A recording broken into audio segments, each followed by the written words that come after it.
There we go. Open money, I believe. Yeah, that's good enough for me.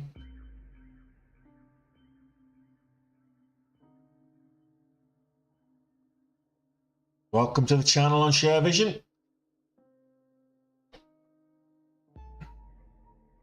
Streaming on Twitch, Twitter, YouTube, and TikTok simultaneously, along with Share Vision. Any questions, let me know. Let's get the show on the road. Okay, so let's have a look at the market, shall we? What do I think of Alibaba today? Oh, it's algorithm. It's the 8 o'clock scrum. I thought that was a big dump then, but no, it's the 8 o'clock algorithmic scrum. Okay, Baba. Let's have a quick look at Baba. Oh, it's selling off. It gapped up, but it's pulling back a little bit now. So huge gap up though. It's a $8 gap up. So currently 10% up on the day. What's the overall? Because I've seen a lot of these Chinese stocks moving up today. Oh, that link in the top left corner there, BB.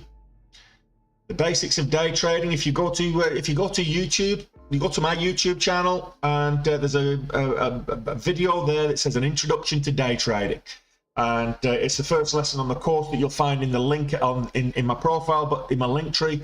But if you want to learn the basics, that's a good place to start. It's an introduction to day trading is the video. So Alibaba. Why Alibaba, JD, and Pinduoduo and the rest of the Chinese stocks are all shooting up higher in pre-market? Because they got a shot in the arm from a report released by the National Bureau of Statistics, which showed online retail sales continue to increase and contribution to overall retail sales also improved. So it's an MBS report. So e-commerce stocks are shooting up higher, it looks like. Not seeing any other catalyst on Baba. But yeah, that's look at this on the 15-minute. You can see it better on the 15, but look at that. It's a huge gap up from 71.50s to $71 up to $79. An $8 gap up overnight. That's a phenomenal move. That's 10%, you know? No problem at all, buddy. You can, of course, you can stick around on this channel, and hopefully you'll learn quite a bit. That's the whole purpose of the channel. Morning, Steve. Not sure if it will stay up there, though, Baba. Let's have a look at Shopify. That's moving up as well. Wish. I don't like Wish. Wish is down at, my goodness, Wish is down at 80 cents. What you gonna do?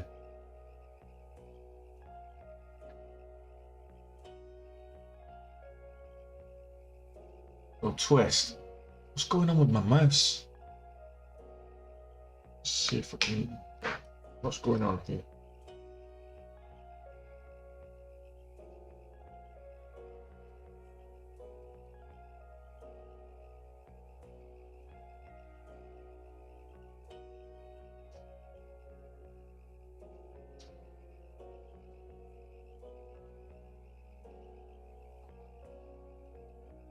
The battery's a little fiddle. If that makes any change. Don't want to be in a trade and the mouse kind of conks out. Hey Dave, afternoon. And to you too, Alistair. Yeah, well, she's right beside me, so you no doubt will hear the snoring in just a couple of moments. So I'll give it 10-15 minutes before she starts snoring, and provides the legitimate background noise to the channel. Hey Tony, good to see you, and you too, Ed.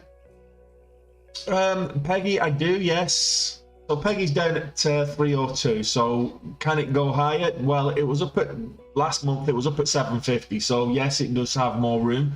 The question is, will it? That's the bigger question. Apple moving up. Path breaking highs. So this is UiPath. No volume, but it's breaking highs. QH moving up on earnings. Another one of these Chinese stocks. No volume up until today. The last few days, no volume at all, but it's a huge gap up. 159 to... There you go, there's the snoring. Hey James. I did say it wouldn't take long before she starts snoring. And I wasn't wrong.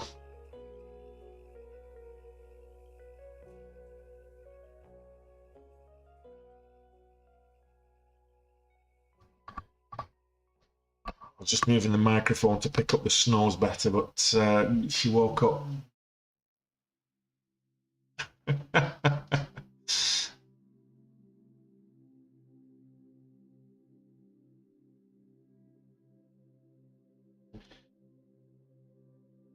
Okay, so QH. Little nap before snack time, absolutely. That's her life. I mean, what a life. What a great life.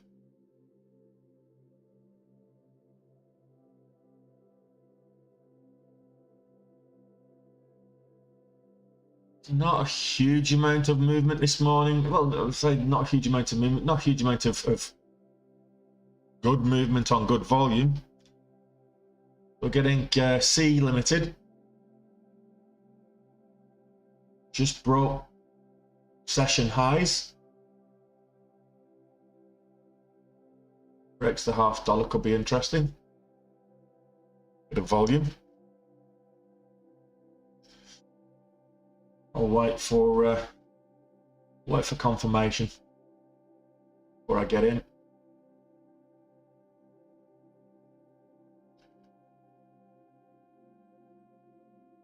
So this small low price stock is the Chinese stock Kuhuo, maybe Kuhuo.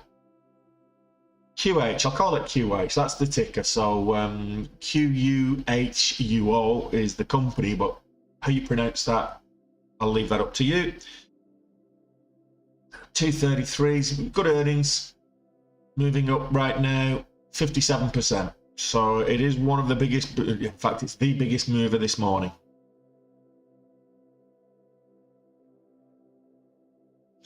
DNA, let's have a look. The thing is with DNA, I'm not a big fan of this. I mean, when they take a dip, they look weak, particularly on low volume.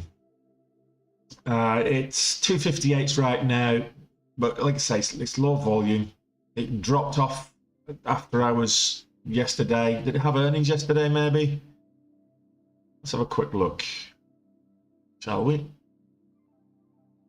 Why did it sell off after hours yesterday? Because it moved up to 290 and then sold off to 250. Well, down to 245. So that looks like the algorithmic liquidity grab before the sell-off. So let's have a quick look at DNA news.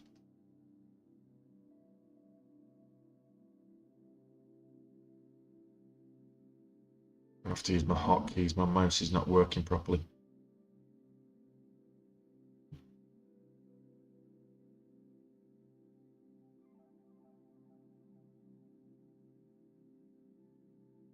Yeah, bad earnings. Had bad earnings like yesterday, so is it going to make a comeback? Back up to 270s is a possibility. Was it going to go all bullish and get up to like $3? I don't think so, not based on that. There's a lot of people selling on the back of that, some big sellers selling. So Canton Barry sold over 700,000 shares. Shetty Reshma sold 700,000 shares. So a lot of Jason Kelly sold 300,000 shares. So this is all after the earnings yesterday evening. A whole bunch of executives have sold the holdings. So not looking very bullish when everybody's kind of bailing out on that.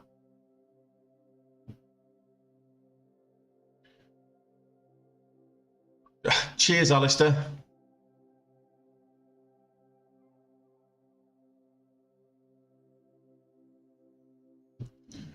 Let's go back to big movers on the day. 235. Like I say, if you like these lower price stocks, I can't get any leverage on them. Not that I need it because I've got a larger account. But that's one of the things that makes me stay away. I started staying away from it when I was trading smaller account, and it's just part of my strategy now. I can't get leverage on it. What's the point? Was my thinking behind it.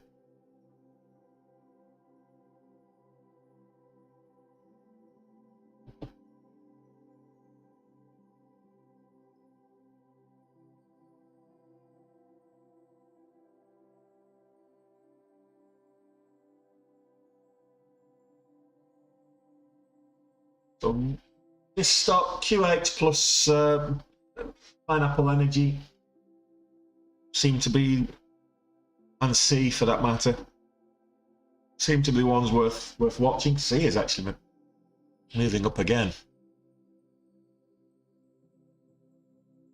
C Limited, watching this down at 54. So a pullback here. Needs more volume. We need more volume across the board here. Tell you what I'll do, I'll go and have a quick bio break and we'll be back in a few minutes. Well, a few seconds.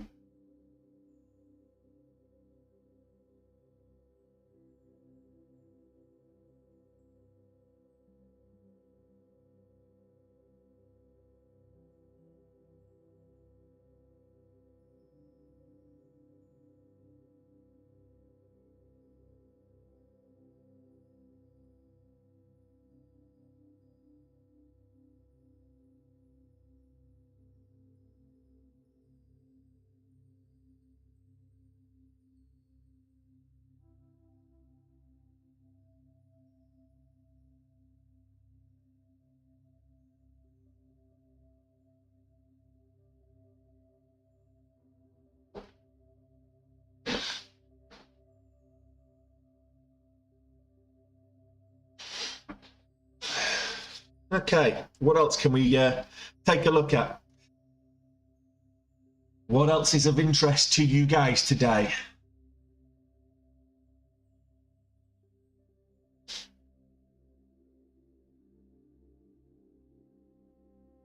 It's been a strange few days across the market. So if you take the end of last week and then the start of this week, it's been a strange couple of days. Looking at Bitcoin right now.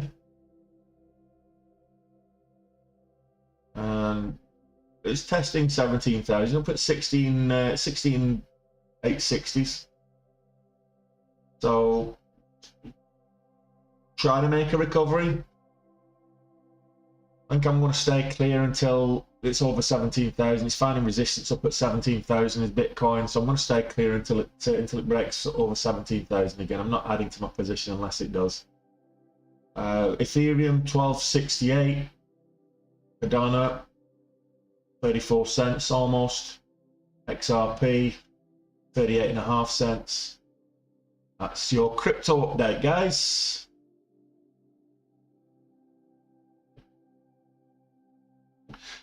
Yeah, SoFi moved up today as well. No volume. I would caveat that, but it has moved up. So SoFi is up 3% slightly. It's up at $6, 604. The range on this is not even 1 cent. The ATR on this is not even 1 cent. So if you're looking for a volatile intraday trade, certainly there's nothing you can scalp on this, but it's moving up. So that's SoFi. A breakout over 6. Well, it's over 6 now. It's 604, but it's hardly a breakout. There's no volume. It needs to get a breakout. You need volume, and there isn't any. 400,000 shares traded on SoFi, and it's not exactly a micro float, you know.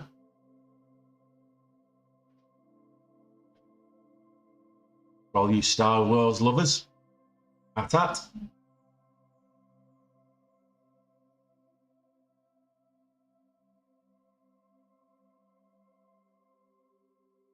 It's made a little move up. This is Friday's IPO. It sold off yesterday, but it's gapping up again this morning, probably to sell off again. But we'll see. It's pretty much starting this morning at the same place it started yesterday.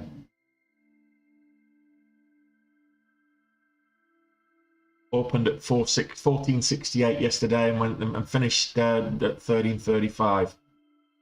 So we're not far off that 1468 level that it opened yesterday. Not really a trade there, not at the moment at least. Let's go back to Pineapple Energy Group. Underneath the VWAP, not really something. Oh, here we go. Edzilla, I'll have a look at. Let me guess. What I'll say about Mullen Motors is it's low price stock. Little range, huge float, like a gazillion billion shares, and promises much, never delivers. Okay, that's before I even look at the chart.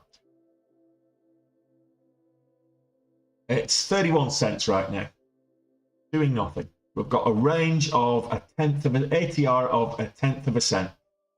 So, you know, you do you, boo-boo. It's not something I would be even remotely interested in. It's a garbage company. I don't mean that they go out and collect refuse. I mean, it's not a good company.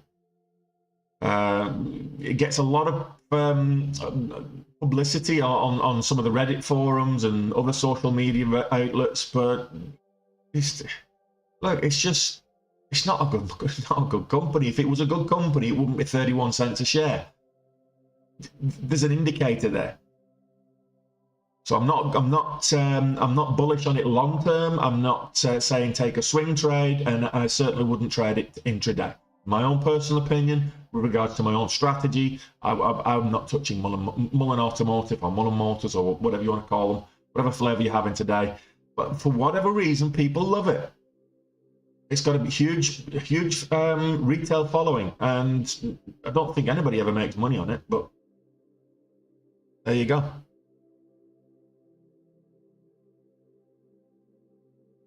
Long term, good luck to you, Edzilla.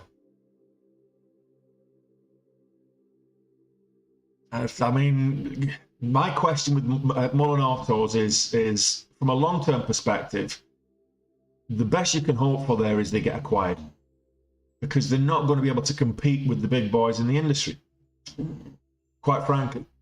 So if they got acquired, possibly you could get payout when they buy your shares for overinflated prices. But long term, I don't see it having a future.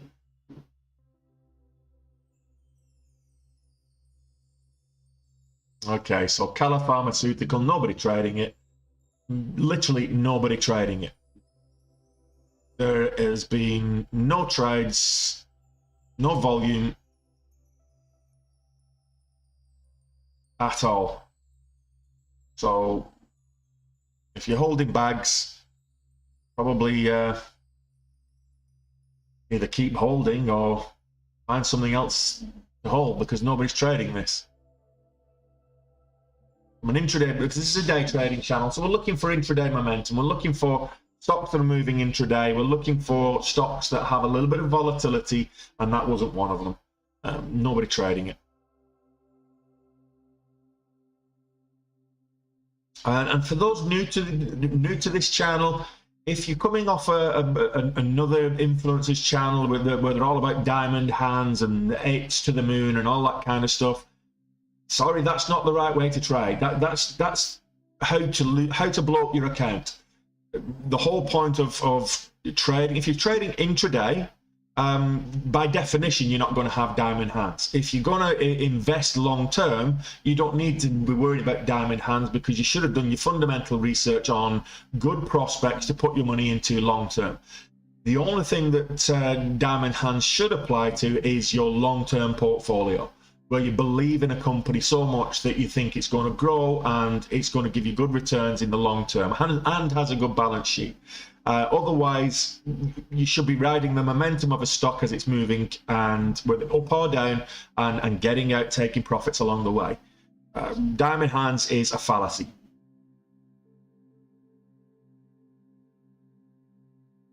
This whole short squeeze movement that came along in 2020 and 2021 that promoted diamond hands as a way of life in trading, I'm sorry, but you might have got some money off it if you negated the diamond hands mentality. Look at AMC. Let's look at AMC right now. I mean, I traded AMC profitably yesterday. I got about $2,500 out of AMC yesterday, nearly. But it's trading at 760s. Just earlier this year, forget last year, just earlier this year, it was up near $30. So when they released the ape tokens, and not even the ape tokens, the ape stock, and it just plummeted like a stock. You'd think it would plummet and half in value maybe, but no, it's less than that, because when they released the ape stock, it was like $20 or so, whatever it was, and it was supposed to be a dividend, extraordinary dividend. No, it was a stock split, and now as a result, your stocks are worth pittance. Sorry, apes. You know, I'd love AMC to go to the moon, but it's not. It's not going to the moon. It might go to $10, but it's not going to the moon. Don't come after me. I'm just my opinion. What do I know? I'm just a fat bloke on the internet.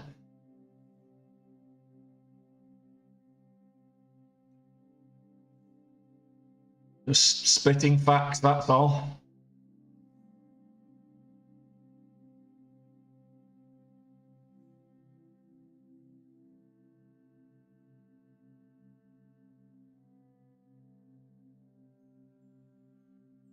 Thanks, Edzilla, and I hope you do too. But it'd be nice to actually get something to trade right now. There's nothing really moving with any kind of volatility or volume. We need both volatility and volume. Just put that into perspective. Getty we traded yesterday. Again, profitable. In fact, everything we traded yesterday was profitable. It was pretty much a 100% success rate, but for the short we did on tough build. Put the long and the short together as profitable on tough build. No, it's very quiet morning. Very quiet morning. No, Tesla move up today. I mean, there's news coming out about their the delivery times. They had a backlog of deliveries, but they've now addressed some of that on the Model 3, on the Model Y.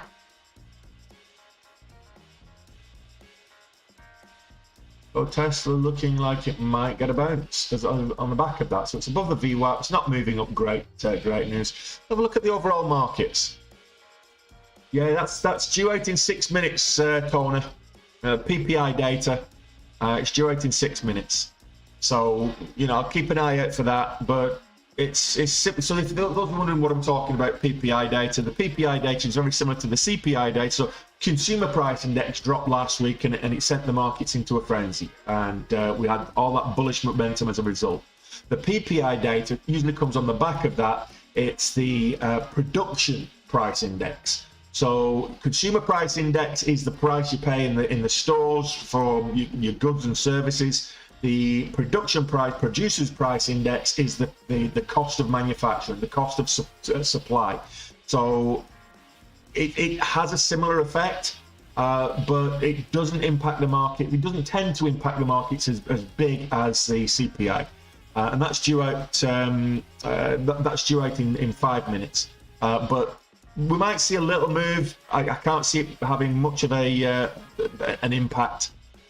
It usually doesn't have much of an impact in the same sense as the CPI. We had the big move last week with the CPI, so I'll just keep an eye on the news for SPY. I mean, I've got my watch list. I've got SPY over here on the watch list that you guys don't see, and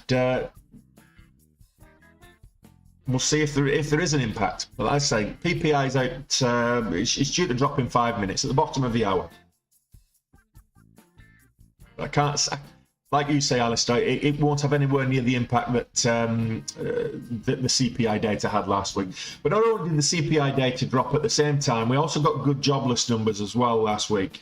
So we had the CPI and the jobless combined, along with some good bullish sentiment from earnings and some good news on the tech stocks with regards to AMD and the likes as well. So a whole bunch of converging catalysts last week that promoted that bullish surge that we got at the end of the week. The question is, have we bottomed? Let me know your thoughts in the chat, guys. Have we bottomed out on this bear market now, or is there still more to come? Is this a bear rally, or is this a bottom bounce? Let me know. What do you think?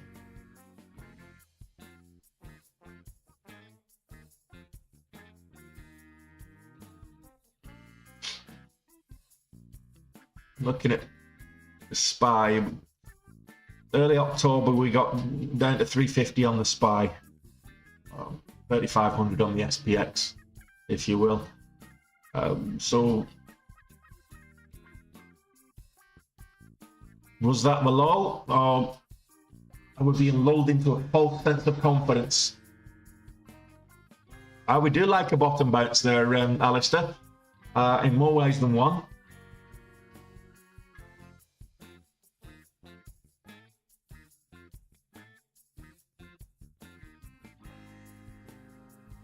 Well, I don't know about that, Lexter. I think I was expecting the recession to continue possibly until Easter. I mean, let's face it. It depends. It depends, Lexter, on what you define as a recession. Because if you look at the actual dictionary definition of a recession, then we're already in one. But if you leave it to the politicians, then we'll never have a recession because they'll just keep redefining it every quarter. So go figure. I mean, what is a recession?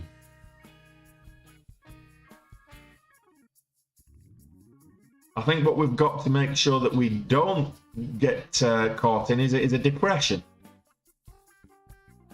And that's the risk with you will get contraction of the economy, which is what we've not really been doing.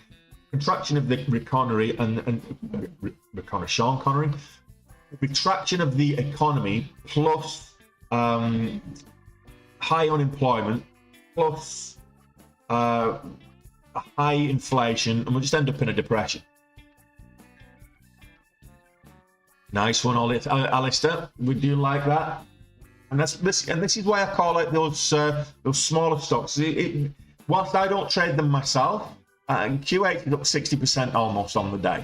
Whilst I don't trade these myself, just part of my own strategy, doesn't mean that you can't trade these. It doesn't mean that they're not profitable to trade, particularly if you've got a small account and you've got no leverage. Sometimes these lower price stocks are all you can afford to, if you've got a cash account, these are all you can afford to trade. If you've got $1,000 in a small account, then how are you going to get a $500 position, a 500 share position? And it's a stock like this that allows you to do that. So when it moves up 10 cents, you can actually get 50 bucks on it, or it moves up 20 cents, you can, you know, you can actually get a decent return on it.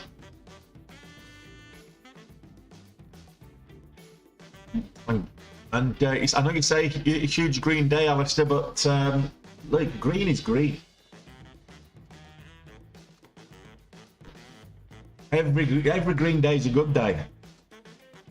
Oh, we're getting highs across the board here. That's the PPI data coming out. So let's have a look at AMD and the likes of that. Look at that.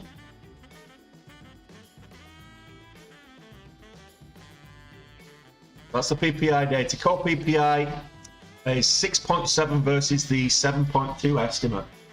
That's going to have a bullish effect on the markets.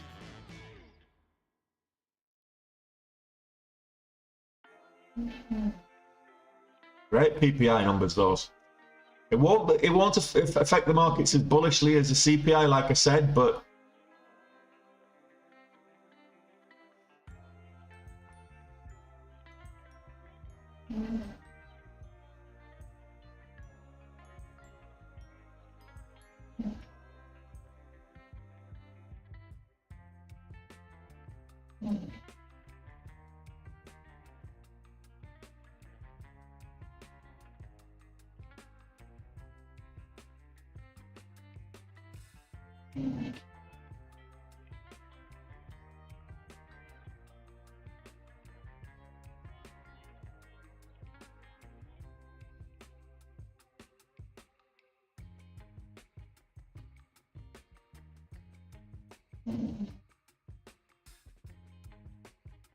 okay, here we go.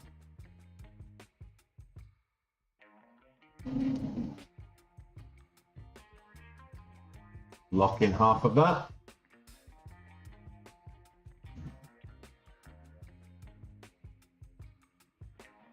Quick 250 bucks.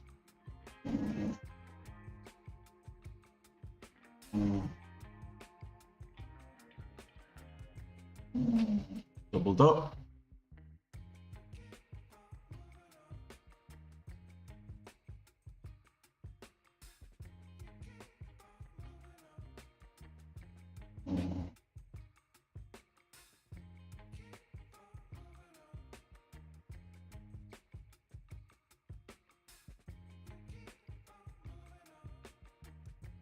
Yeah, look, there's not a lot we can do about the strength of the dollar, but I get paid in dollars, so I'm okay.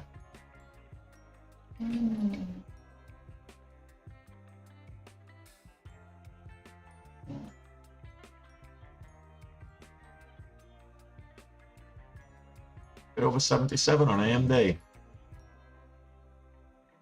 Under 690.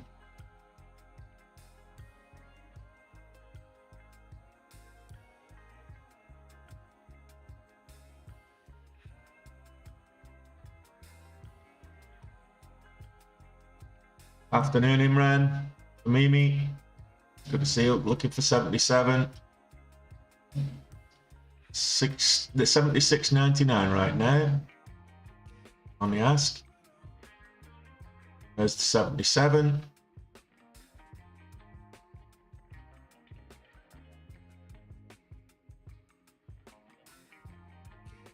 Which is nice and bullish.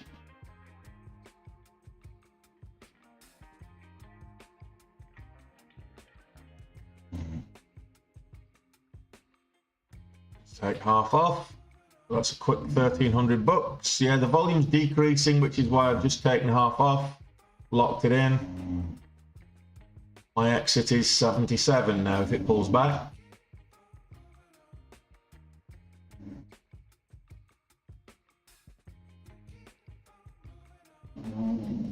Synthetic shares have always been around there at CMD. It's not going away anytime soon. It's part of this Wall Street manipulation. It always takes place, but in reality, it's nothing nefarious in most cases. In some cases, it can be, but in most cases, it's not. So 77 is my my exit. In fact, first candle breaks a new low, I'm just going to get out. This is not a bad start to the day. 2,000 if I get out right here. Low of this candle is 77.10.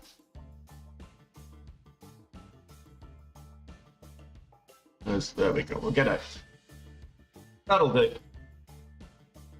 What's the news on the SPY? PPI data at JSpec.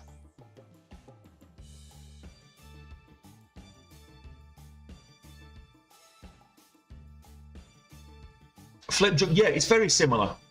Very similar strategy because I mean it's momentum strategy, low float stocks. It's not a strategy that is solely unique to myself or anyone else for that matter.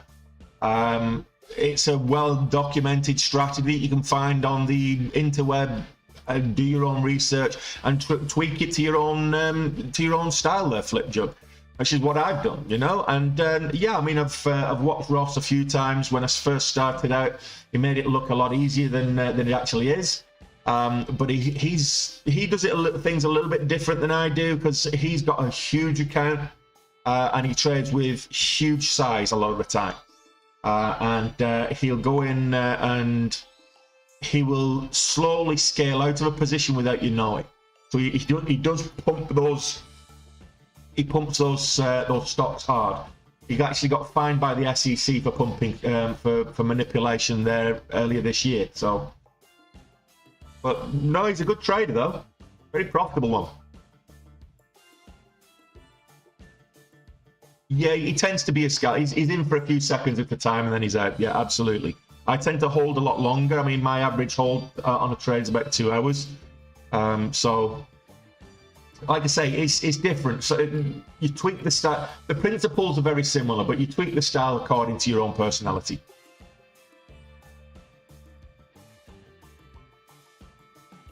No, he doesn't. There's no need to be. If you're talking about intraday trading, then you don't need to be doing hours and hours of research. I did when I first started, and it just didn't amount to anything.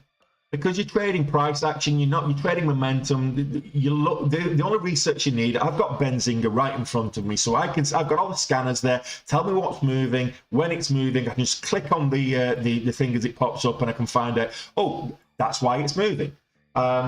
Day like today, when you've got a macroeconomic catalyst, then the PPI data has just come out and it's gone very bullish. We just made 2 grand on AMD, and that's not because AMD's got a good catalyst. It's because I thought, okay, well, what stocks follow the S&P 500? Getting one of those quickly that I can afford to get in, and AMD was the one.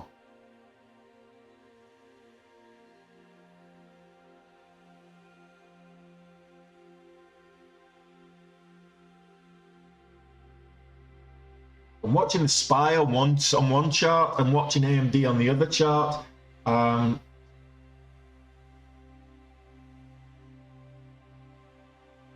Because they will be influencing each other.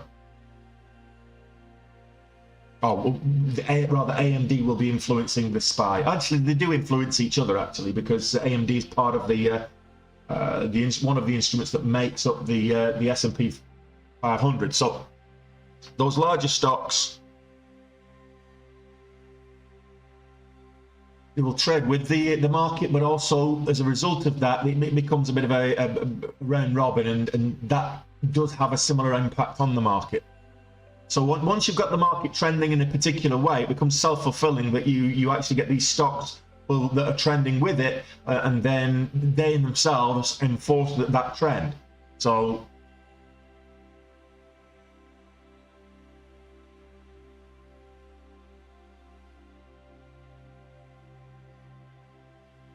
well, let's see. We can. That was a nice, quick $2,000 trade. Good start, guys.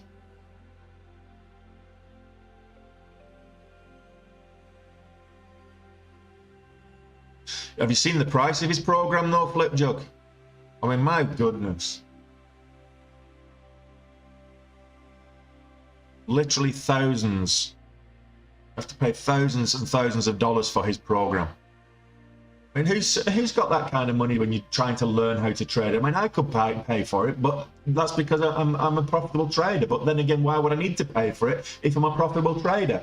If you want to be a trader and learn how to trade, where's your money coming from to pay, you know, literally 12 grand to have someone teach you how to trade? It makes no sense. It's kind of a, but there you go, 12 grand. Ridiculous amount of money to try to charge for a an education program, for a course, trading course. You're better off getting on Day Trade with Tony for 150 bucks. If you're prepared to put in the effort, JSpec, you can learn everything for free online. That's what I did. If you want it all in a concise place and put together and packaged up for you with a bit of mentoring and a helpful community, and that's what you're paying for in addition, and all the reading material as well, then come join Day Trade with Tony. You know, it's 150 bucks and you get a comprehensive training with mentorship and the community on top of it. But why would you pay 12 grand? Now, I don't want to berate anybody else. I mean, good if he can get 12 grand for it, good on him, you know.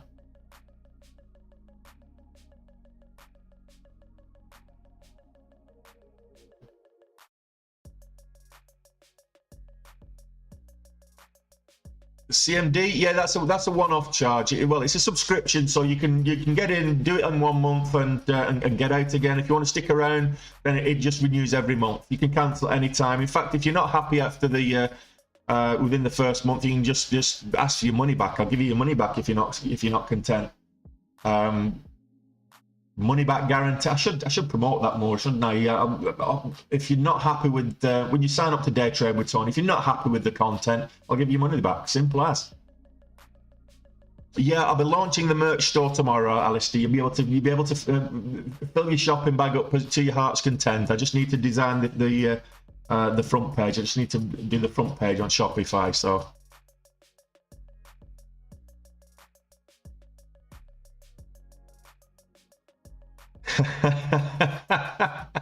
You have your money back. Yeah, of course you can, Alistair. You stuck around for how many months? 6? and to be fair, most people stick around for at least 3 months.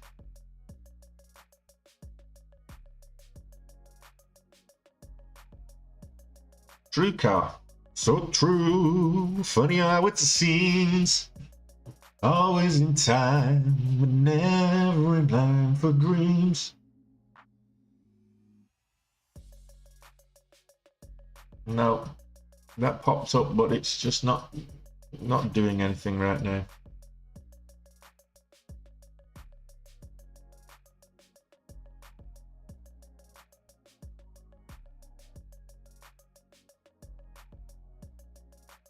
American Airlines moving up. Oh, Grab is moving up.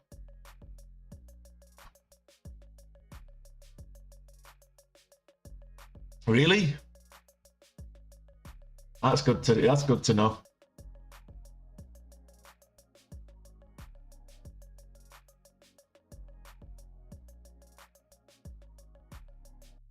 Yeah, choose a style of trading that suits you, absolutely. And this is something I always say is that, you know, you've got to find your position in the market. You've got to find what your place in the market.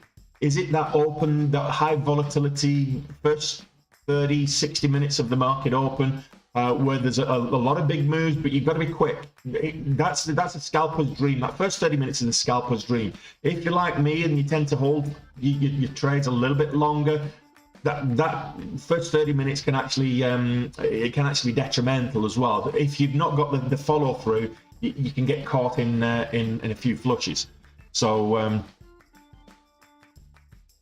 had 3 months of over 150k flip jug. June, July, and August, all over 150k. Come on, don't shortchange me, flip jug. June, July, and August were good months this year.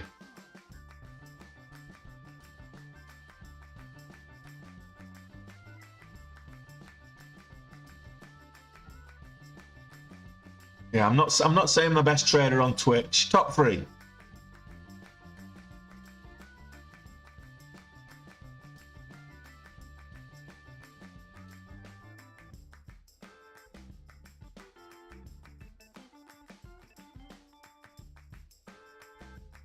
Yeah, tough built. I'm kind of watching that, but it's down at the moment. It's at 323. If he gets over the VWAP, back over the VWAP, which is currently about 330s, the VWAP's actually 329 plus change, so you call it 330. It could get to 340, but that's only, as it stands right now, 15-cent move. So that's 5%-ish, a little under. So Tough Built should be able to get to 340s today if he gets back above the VWAP. Let's have a quick look at Tough Built, actually. I'm not saying it will because, I mean, it was up at $4 at the close. It got rejected at $4 yesterday evening, and it's sold off pretty much since. So as long as it's below the VWAP, it's downwards trending. It needs to get back above the VWAP. So 340 is the minimum that you want to be aiming for here. It's testing the VWAP right now, Tough Built.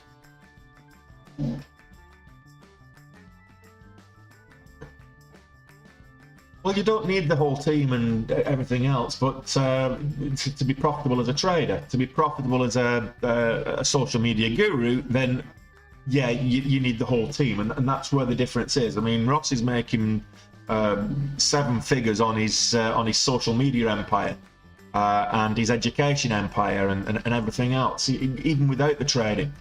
So he could stop trading tomorrow and the rest would tick over and still make him 7 figures on the year.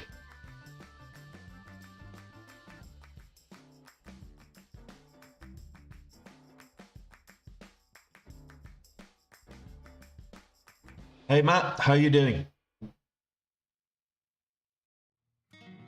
The Tough Built, it's getting rejected at the VWAP.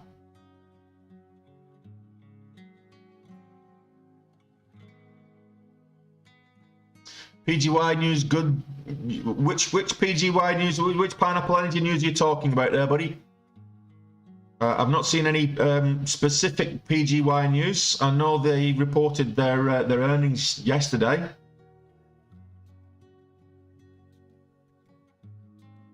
After hours. Didn't really impact the price action as much.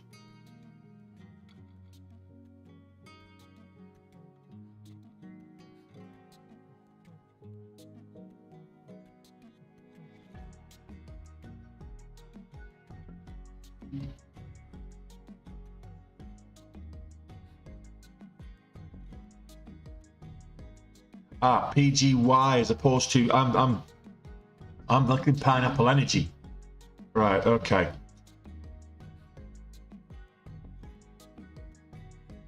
Gaia Tech. Well, there's nothing happening in terms of price action right now.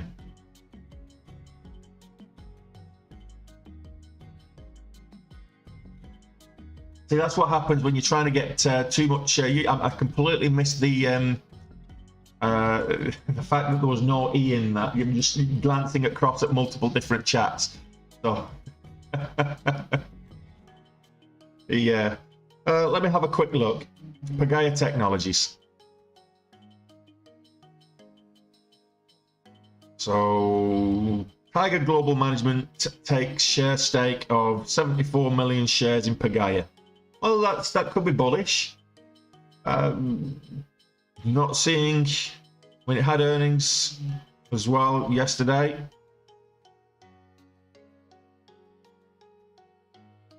Didn't impact the share, the price action though, not much at all. This so Pagaya 135. As you know, I don't like trading these you know sub $2 stocks. Sub $3 is my floor, and then $2 is my absolute basement floor. I don't trade anything under $2.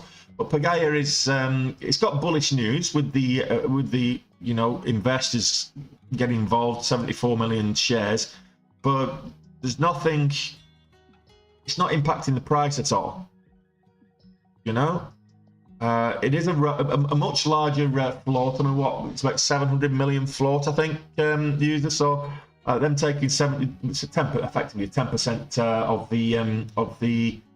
the float, buying 10% of the float. So it should impact the price action, but I'm not seeing it on the charts or anything like that. So we'll see after the bell. Okay.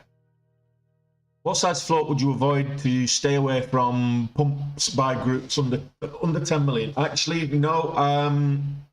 I love the micro floats. You need to be wary of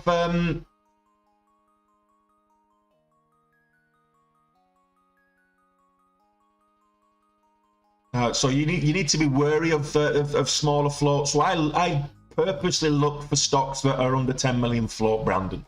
The reason for that is that you get a lot more volatility. If you get the volume comes in with those lower float stocks, you get the volatility, and that's what we can take advantage of, is that volatility.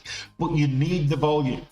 Okay, now a micro float stock could be less than 100 million, but you can get moves. If you get good volume, you can get moves of a 500,000-600,000 float stock. You can get moves of what, 500-600% intraday with good news catalyst. So if that's the case, then you can get a piece of that. Now you've got to be wary of those pump and dumps. So it's dangerous to trade those micro float stocks out of market hours, simply because if someone pulls a rug and you get involved in a rug pull, you're going to get caught in an algo flush with no stops in place, no volatility halts in place. So it's better just to limit your trading on those micro float stocks to the regular session, until you get really competent at reading the price action. And you do what the lower float stocks can give you good volatility, and that's what we're looking for intraday, is the volatility. Yes, Don Black. PPI came out better than expected. Really good PPI news came out, and that's why the S&P 500. That's why the markets jumped. So the SPY jumped up about 0.8%, or 80 base points, and all the other stocks followed suit with it. So it's not as big a bullish signal as the CPI from last week, but it was actually really good PPI data. So that came out at the bottom of the hour 20 minutes ago, and the stock market spiked as a result.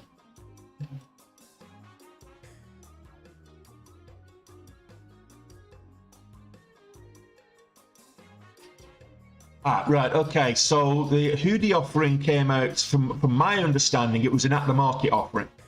So it came out when the price was 25, but it was it came out, it was at the market. So as the price came down, and that's usually what tanks the stock, is when it's an at the market offering, the price comes down because everybody wants to offload before the share price is devalued, and then the share price gets devalued, and then it all gets bought up at like $10 as it is right now.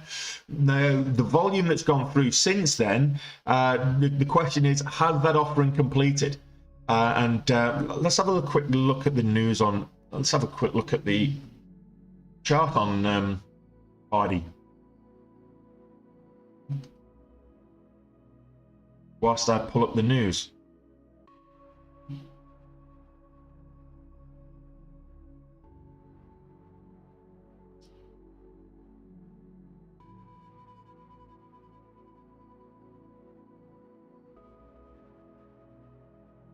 So Hoodie. Pegy International. Let me have a look at. I want to see if there's been any. They've got earnings at the end of this month. I'm just trying to see if there's been any announcement of the. I'm not seeing any announcement of the closure of the offering, whether it's been completed or not.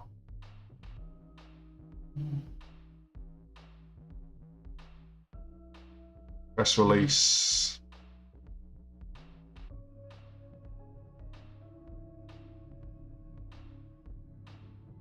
Right, okay, so it announced the closing of, so that was last Wednesday.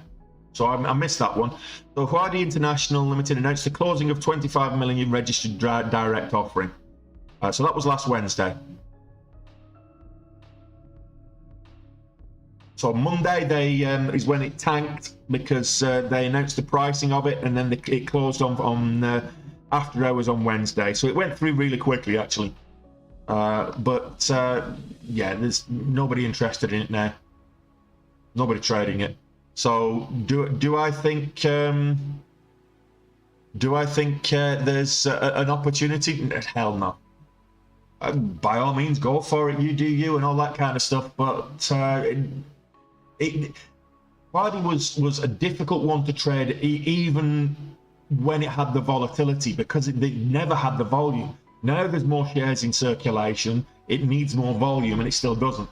And because there's more shares in circulation, it needs more volume to move the needle, and as a result, you're not going to get the swings up to $190 that you did the week before last.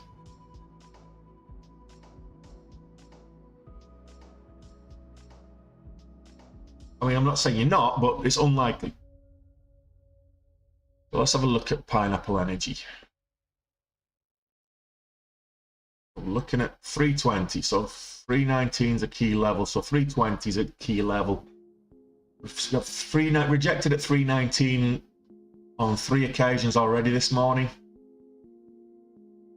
So it needs to be above 320. Then we've got the highs of 330, 329 actually, but 330. So that's Pineapple Energy Group. My thoughts on Pineapple Energy.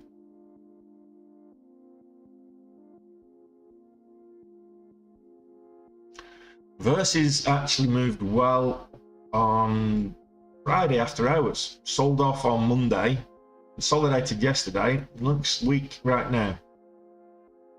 So no, I'm not trading that.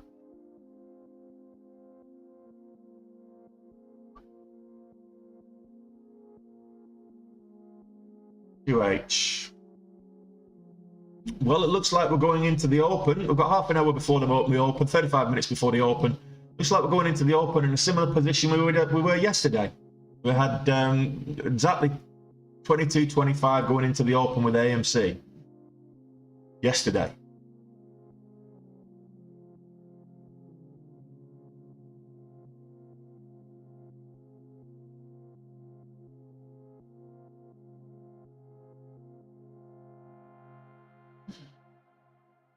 Sea Limited.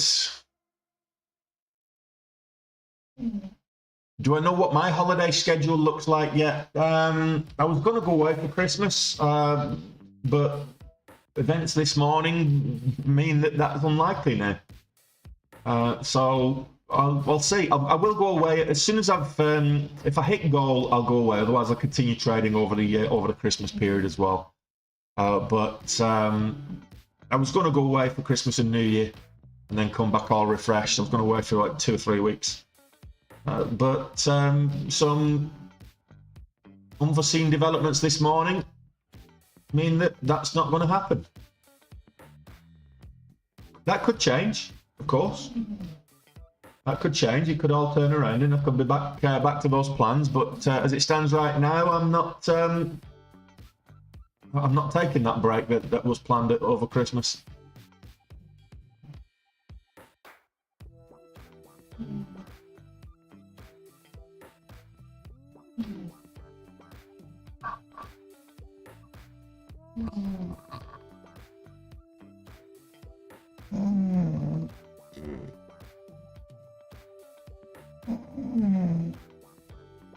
Anybody hear a chow chow snoring?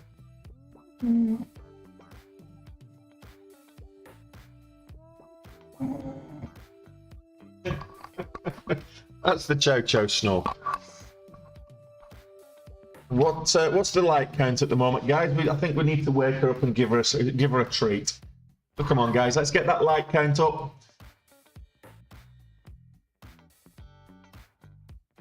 If you're on YouTube, let's smash that thumbs up button. Really helps me out.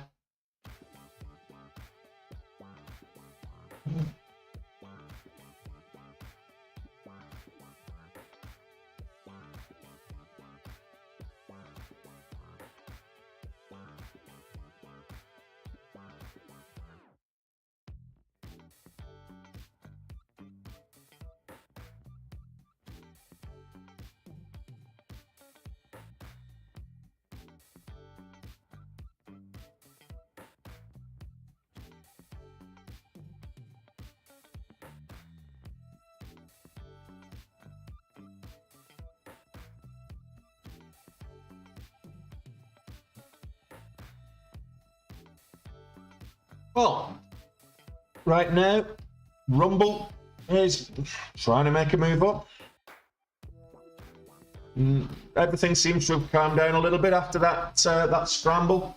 Let's go back to the market. Let's have a look at the S&P 500. We had this PPI data drop. So the PPI data is very similar to the CPI data. So the difference being is CPI data is consumer price index. That's the price that you are, what they're looking at in terms of the percentage, is that's the increase in the cost of goods and services. Okay, so to the consumer, to the end user. The PPI is the production price, or the producer's price index. So that's the cost to the manufacturers and the service providers in getting that product or service to you. So the PPI data dropped, the CPI data dropped last week, and hence the bull rally the last 2 days of last week. And the PPI data dropped this morning, and it was very good. It was better than expected. So it also created a little bit of a pop on the market. So the S&P 500 SPY is the spider ETF that tracks the S&P 500. So here we got this move up. And now it's just consolidating up there. So if you look at the move up last week after the CPI data, it was probably 3 times as big as this. Just putting that out there.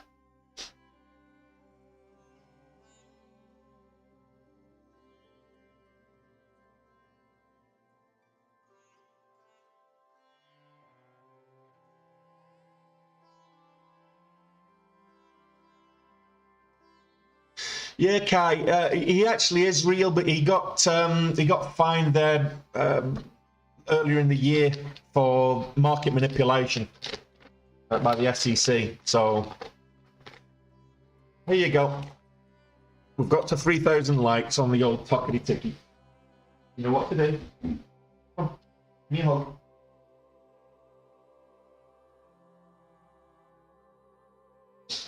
Come on. Yeah, you're going to get me a hug. Here it is.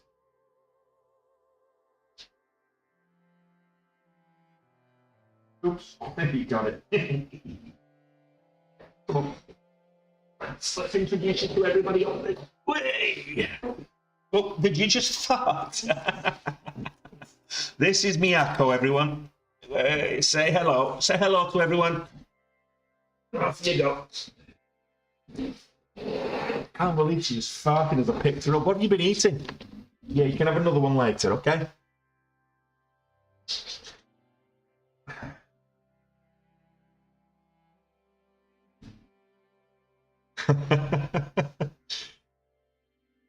House of Pain is probably better. You're going back a little bit too far.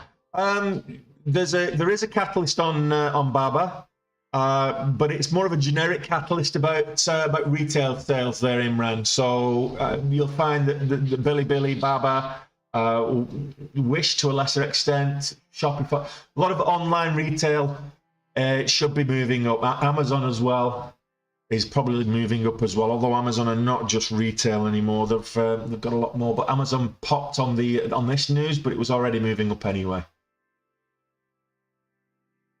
So it's more of a sector catalyst than a specific Baba catalyst.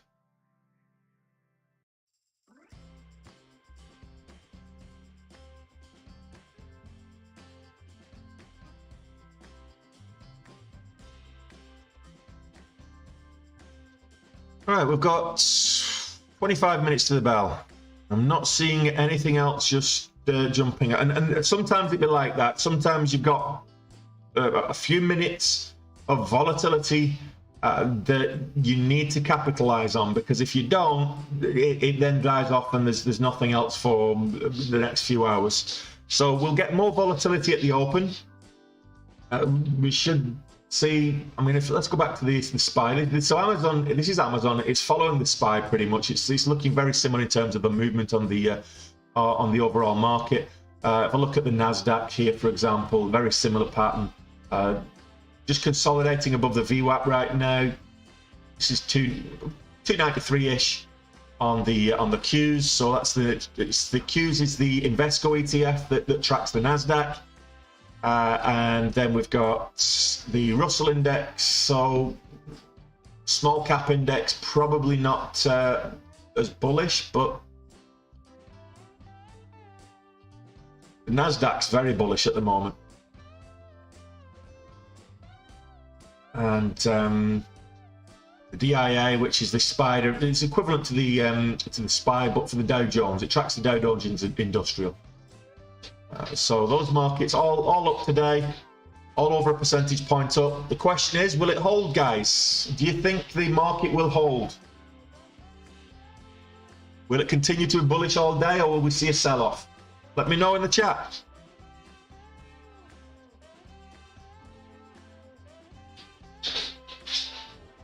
Oh, that old chestnut's making a move, is it?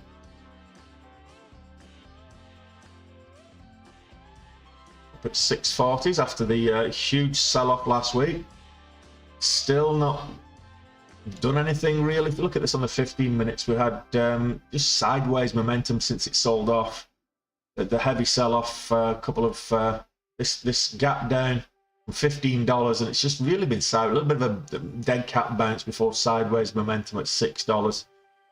So a catalyst, and we could be back at the races with Veru. 650 key level, 685 key levels.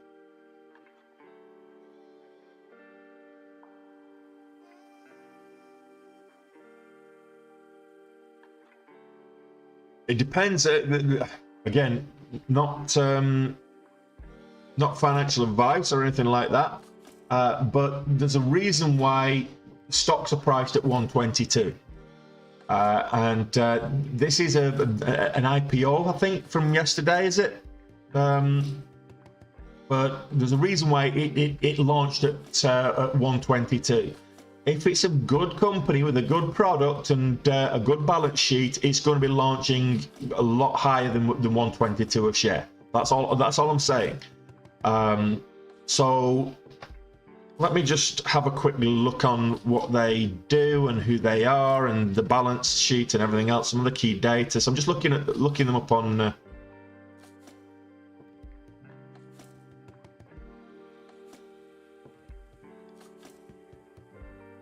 okay, so this is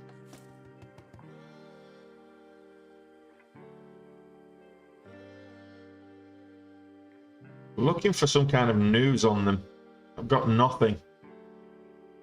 So I'm looking at this on the daily. So this is Sprued. Were they upgraded to because of they've just been upgraded to the NYSE or the Nasdaq or something? Looks like yesterday was the first day trading, but if I'm looking at the chart on Benzinga, I've got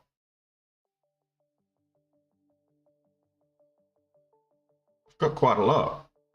I've got data. Okay. Why am I not getting anything for Sprue? Key data.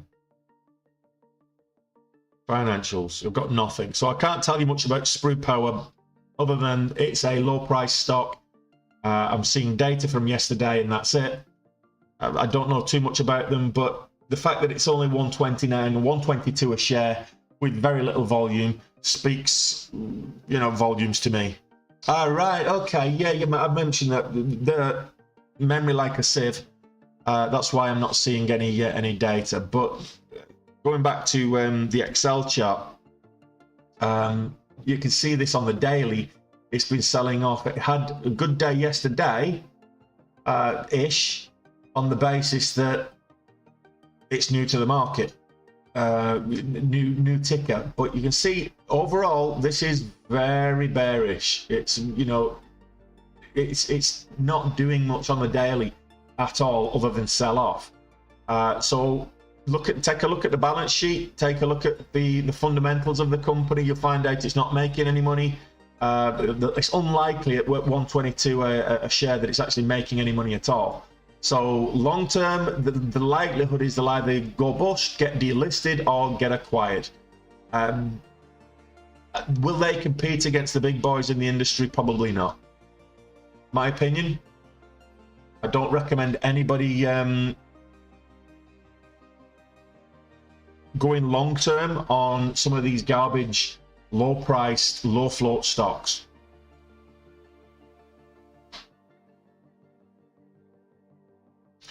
Don, $6,000. You could have given it to me. I would have given you personal one-to-one mentorship for that.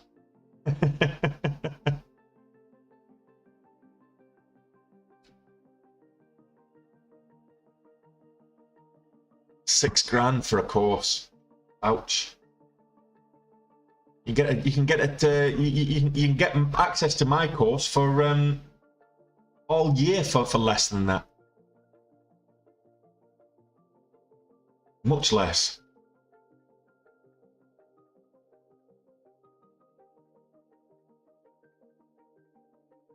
I'm not saying it's better, but it gives you what you need to know, because there's not a single course out there that will teach you how to trade the right way without you practicing. You've got to develop your own style, and you've got to practice in a simulator and tweak it for your own, tweak the strategy for your own personality and your own style of your own mentality to be successful. If you try and copy someone else, like, and I say, like, I'm an over aggressive. I wouldn't say I'm an aggressive trader. I'm an over aggressive trader. I trade way too aggressive, and a lot of people just like that are more passive traders or trade more. More correctly is probably the best way of describing it. Look at the way I trade and think I'm absolutely mad. But my results speak for themselves. So, you know, yes, I'm not as risk averse as a lot of people. I could do better on my risk management, but I'm very much an aggressive trader because I have one of these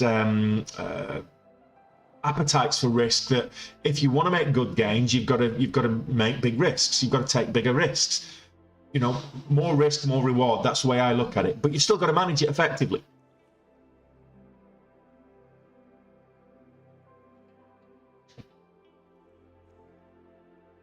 I mean, there are times when I've gone all in on a stock. I've gone all in on a trade, and I might be like $400,000 or $500,000 of equity in a trade that's only going to make me 2K. So the question there is, why are you risking $500,000 to make $2,000 in profit? I'm not. That's the whole point. I'm not. The equity position and the risk are not the same thing. The longer you're in the trade, the more risk that you're actually incurring. But a lot of people don't understand that equity and risk are not the same thing. So it could be, if you're trading options, absolutely it's the same thing, because you're buying a contract, and that upfront payment that you pay on the contract can expire worthless, so you can lose everything. The likelihood is, if you're buying stock and you're trading stock, that even on margin, you're actually buying something that's worth something. You're buying something of value. So even if the price retraces on you, you've still got something of value to sell. So you're not actually risking the full equity position. No, you're probably right there, Dom. You're probably right. There's enough free information out there. Get a good course, by all means. I mean, I'm not saying to anybody that there's a very good course in the description of this YouTube video. But, you know, there's a good course in the description of this YouTube video for, like you say, $150 that will teach you all the fundamentals that you need, all the basics that you need. And then you can take that and practice in a simulator for however long it takes you to become profitable in a simulator. But there's also a lot of reading material in that. And that's where I think it's key. Is you should never, once you've got a strategy that's working for you, don't rest on your laurels, because the market will change. And it has done for me this year. I've set my goals this year on the top of a bull market, not fully seeing that we're about to enter a bear market, and that's why it's been more difficult for me to achieve the goals that I have, and I may not actually get to those goals. But yeah, continue reading, continue adding to your adding strings to your bow. Don't change it, chop and change your strategy. If you're going to try a new strategy or a new technique or a new pattern or whatever, do that in simulator, trial it out, do it a few times before then adding it and doing it with real money. You know, that's what I'm saying. Shut up, Alistair.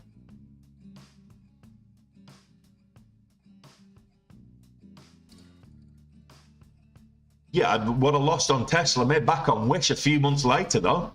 So swings and roundabouts. What easy come, easy go, easy go, easy come.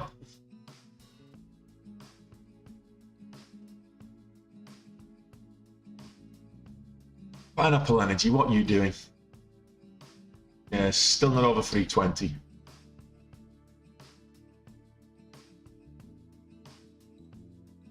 Well, we've got 15 minutes to the bell. Thanks, Imran. Maybe I should get you as a student testimonial. Actually, I should do that. I should get some testimonials and post them for people to see.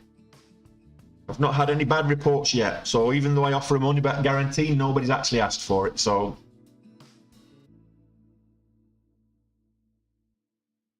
I'm easily annoyed today.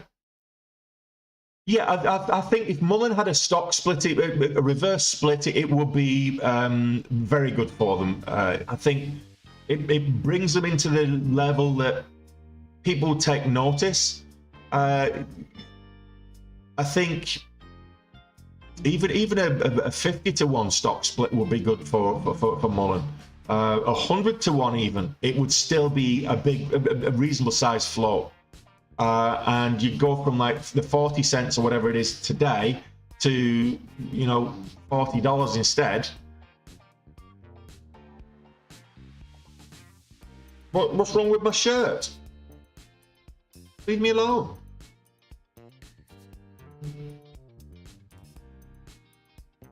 I'm never easily annoyed, Alistair. Don't know what you're talking about.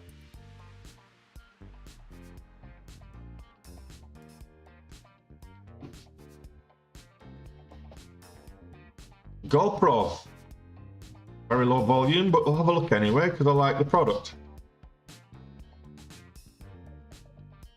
I never realized how good GoPro was until I tried some of the cheap imitations, and I just bought my ex-girlfriend was doing the free diving, and I bought her one of the cheap imitations because I had a GoPro, and I just bought the GoPro because it was what I wanted it to do. And then I bought one of these cheap imitation ones, and it wasn't I'd say cheap imitation, not one of these ones off Wish that are like $10. It was still quite expensive, but it was absolute tosh in comparison. It was a horrible camera in comparison to the GoPro. So you know, it's just not worth skimping on the price when it comes to action cameras. That's all I'm saying.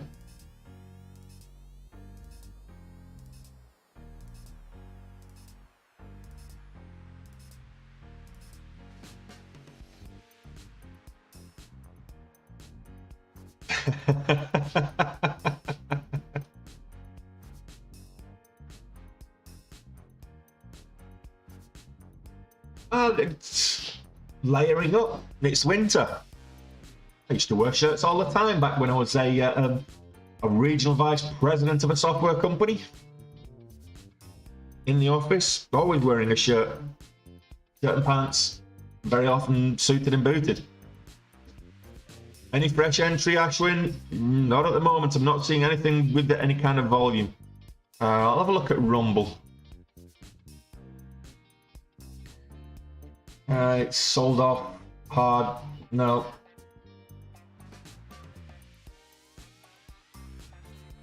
Nothing really. Pegy seems to be trying to make another move.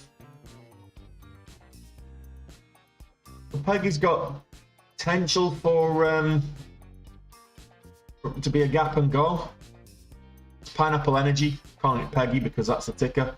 So Pineapple Energy's got potential for gap and go. It's holding above the VWAP, which I like coming into the open. We've got 10 minutes to the open. We've got key level up here at 320. Key level there at 320, round numbers. Put the mark there to watch. If it breaks 320, then I'll put 330, and it's every $10 is kind of resistance here. 330, 340, yeah. So we're looking at every 10 cents, not $10. Every 10 cents with Pineapple Energy. There's a bit of resistance.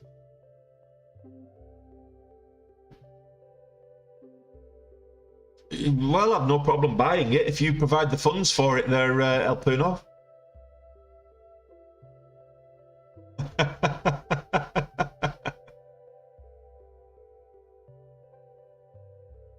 Hey, what's wrong with boxers and Crocs? They're very comfortable. There's nothing wrong with that Wigan Rugby shirt there, Alistair. Actually, I need to get an updated one because that's a couple of seasons old, so...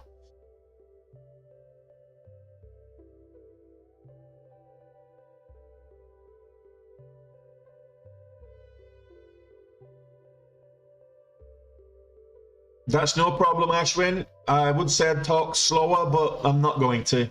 Sorry. You'll have to decipher my accent. But you're welcome to stick around. I used to be married to an Indian girl. A long time.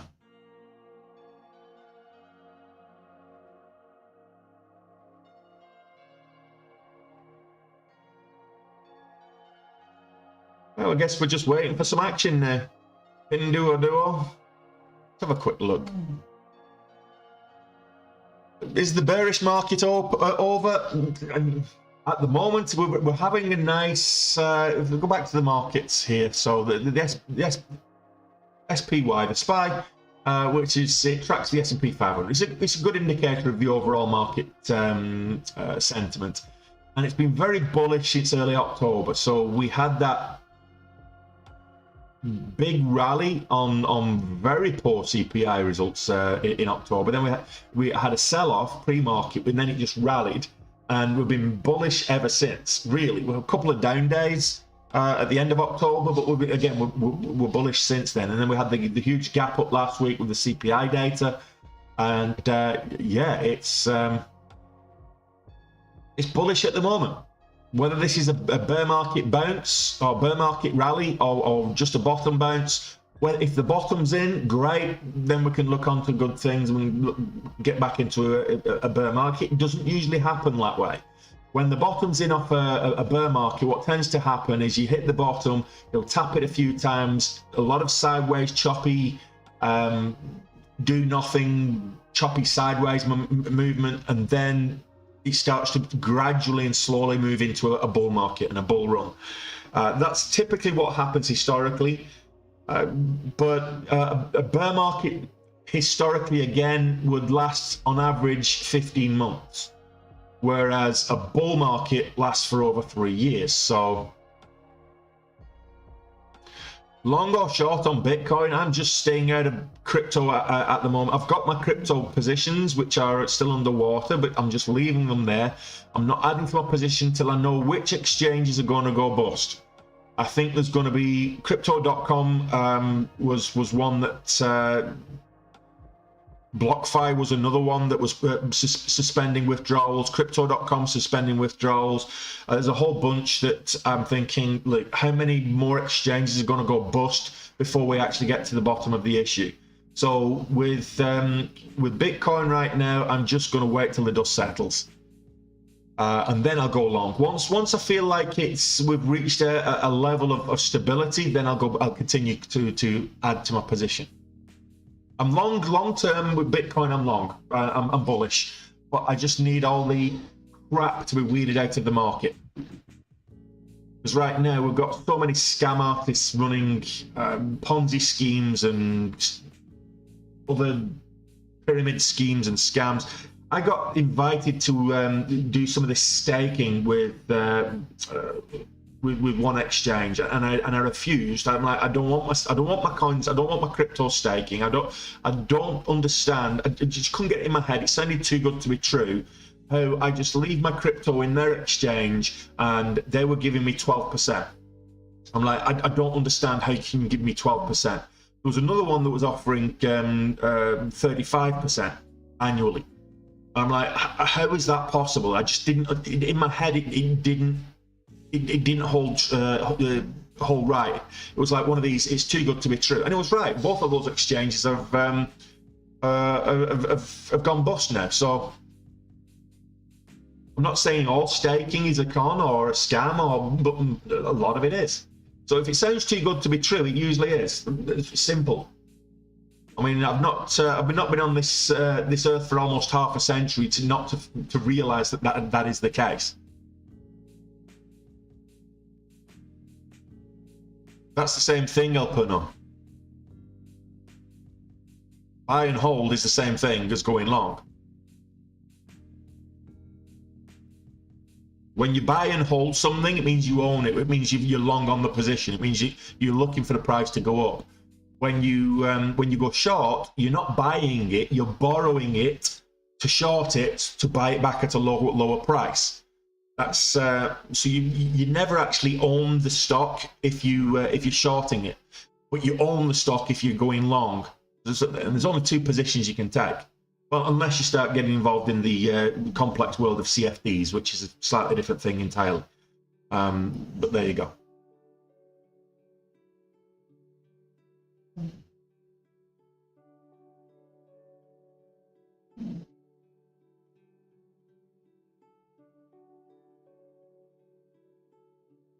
Well, the S&P 500, that initial pop, we managed to make some gains on that with one of the big stocks that follow.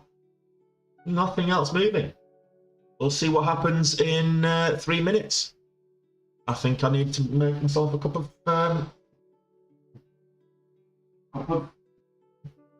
Lion's Blend.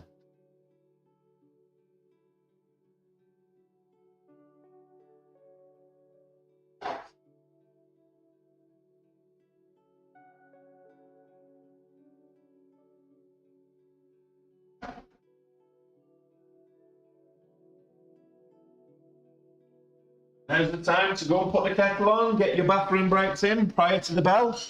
We've got a little over 2 minutes left.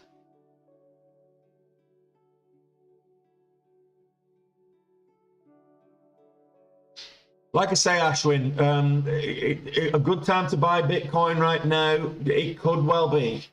However, I want to see the dust settle on all these Ponzi schemes that are being brought out into the light. So if I want to see that the bottom is in, I want to see that the corruption that is in the unregulated crypto market. But imagine that, there's corruption in the unregulated crypto market. Fancy that, who would have thought? But now we're seeing all the corruption that coming to light, that a few more of these dodgy exchanges are probably going to collapse. A few more hedge funds will probably go with them, and then we'll get to the bottom of it. We might even see Bitcoin below 15,000 before the end of this year. I really thought that we were going to get a 100k Bitcoin by the end of this year, before the whole Luna debacle took place. That's how bullish I was on Bitcoin. I thought Q1 next year, back end of this year or Q1 next year, we'll get a run to 100k on Bitcoin. And I still think that Bitcoin will get to 100k, just I don't think it will happen in the next 12 months.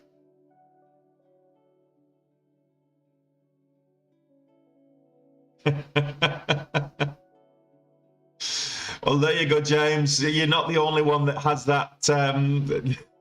I've done that. So trying to judge the tops is difficult. I mean, I say buy low, sell higher. I think what we should start doing is have this movement of us smooth brain crayon eating individuals, window licking individuals like us, the degenerates that buy high and sell lower, But no, I don't have mentality. You're not going to catch the whole move of something. When it starts to have momentum, you're not going to catch the whole move. So buying high and selling higher is what I'm looking for.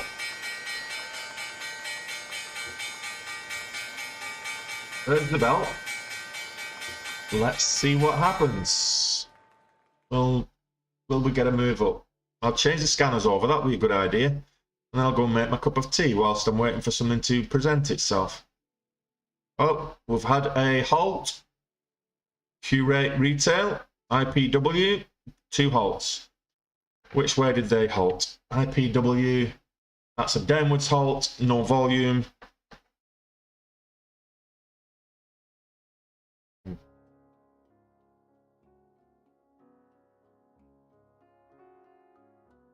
Q-rate retail, again, that looks, I don't even know what halt that is. Volatility, there's nobody trading it. There's no volume. How could it be volatile? There's no bloody volume. Oh, but there you go. $7. It looks like it's a halt up because it's got a price of $7 on it. Let's have a look at SE. Moving up. AMC. Tough build. Try testing the VWAP.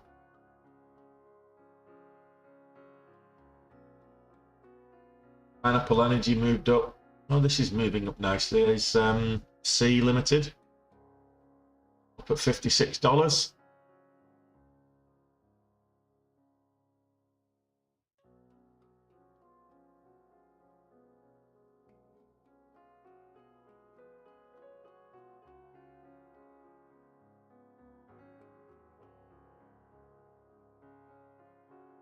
I'm just looking for BNR, Burning Rock. Ooh, I'm surprised that's not hit a halt. 297 is the halt. Burning Rock, 297. Burning Rock Biotech, absolutely rocketing up. Careful, 297 is the halt level. 302 is now the halt level. And it's getting dangerously close to that halt level. I'm looking at SE.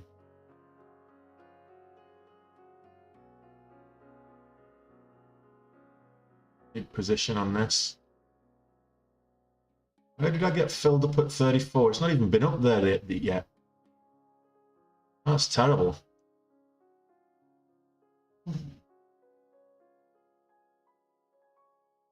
Volatility is, this is a horrible fill, but good volatility.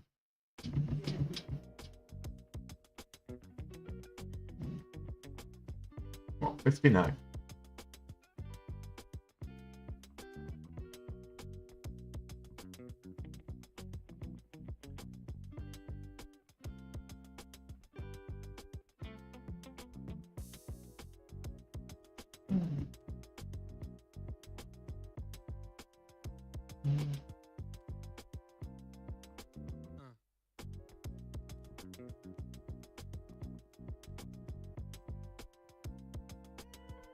A 30-cent trailing stop in place there now, and let's see if this rides up until it gets $60. I think I'll probably get stopped out because it's a bit too volatile, but this is a nice $4 trade. Happy days. It's $6 grand, 5 grand trade. That's me done, guys. Happy days. $7 grand on the day. Now that was a very easy, very simple trade. I'll go and make my cup of tea. I'll leave you all to bow in awe of the, not saying I'm the best, top three. Patience is a virtue.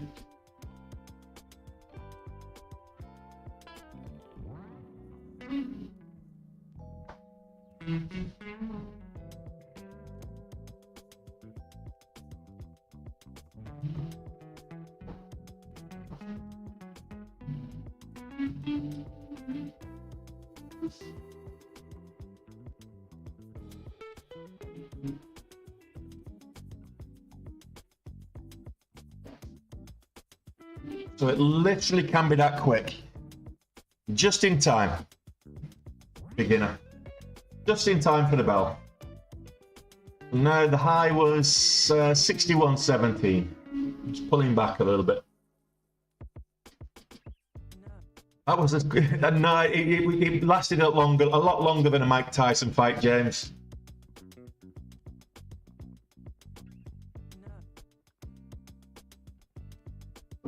Oh, so Pineapple Energy Group has broken 320. So we've got Pineapple Energy broke 320. It's now looking quite bullish. So 330 is the next resistance level. We've got 377 is the halt up.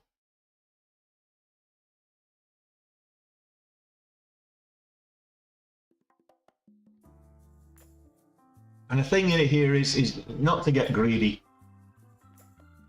And I'm just looking at what else. Pineapple Energy is looking nice, so I might take a small punt on the small position now that we're up at 335s.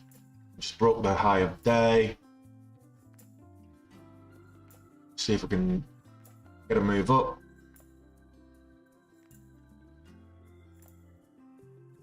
I'll give it 7 cents.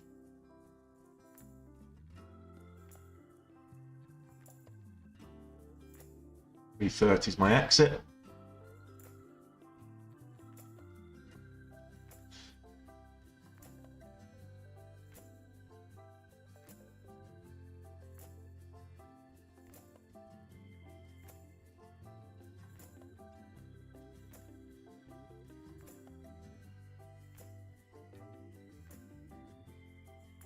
Looking for 350 here.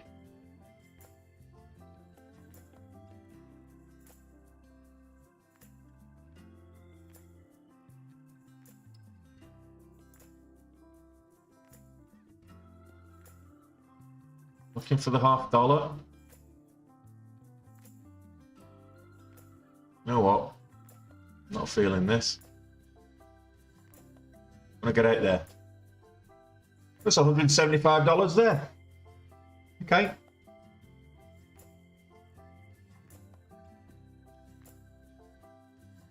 And there's the pullback. Always recognize those exit indicators.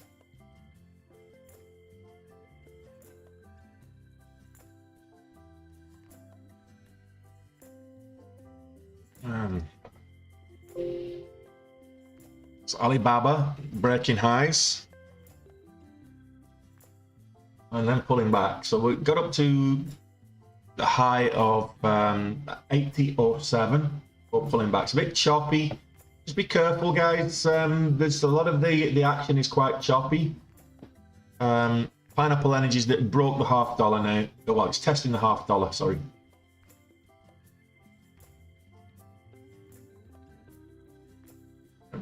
Wait for the first pullback, I think. The high here is 52. This red needs to break.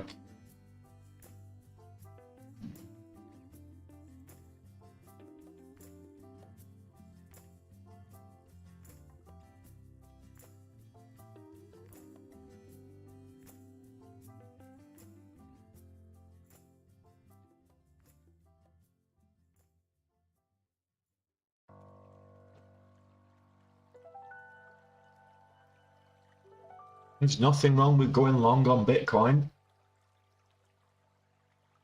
Just don't do it when it's selling off.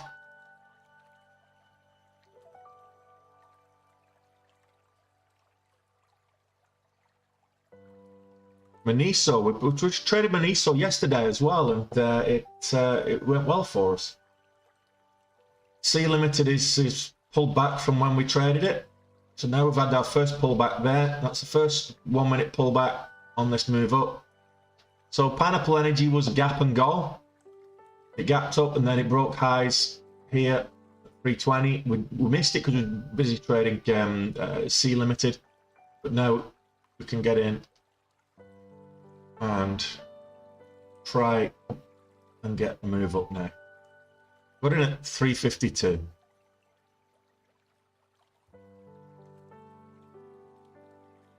The low of this candle is 345, so we can essentially put a stop in there at 345.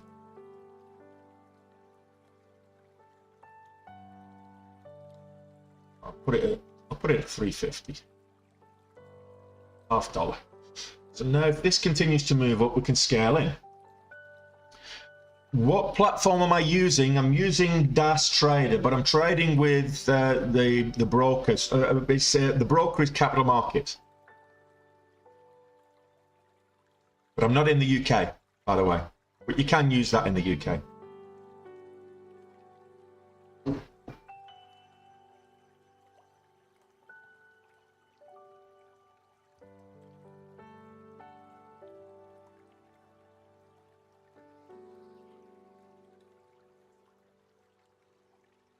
So it looks like this is another pullback.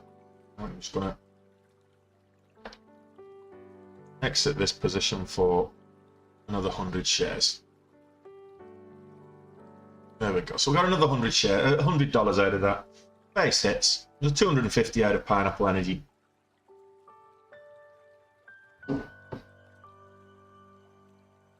No problem at all, Rocks. There's a little link up in the top left corner. All the questions that I get asked on a regular basis can be answered with that link. It is my link tree. You can go into my profile and click the link tree directly. You can type that into your browser, and that link basically opens the. So if you're on Twitch, you can see that link as well. That opens it up, and you've got the course I recommend for learning how to trade. You've got Benzinga, which is the stock screener, scanner, news alerts platform that I recommend that I use. So which is what you see in the middle right there. I'm scrolling over right now. That's Benzinga Pro. Oh, that's a couple of the scanners that I'm using on Benzinga Pro. You've got Dash Trader Pro, which is the platform I use. You've got Trader View, which is what I use to log and review and report on my trading. You've got Trading View, not to be confused with Trader View, but Trading View, which is a charting platform. I recommend that. It's free, and you can go and check that out. So yeah, go and check out that link. If you can just click on that. In my profile. So let's have a look. So now we've got SC moving back up.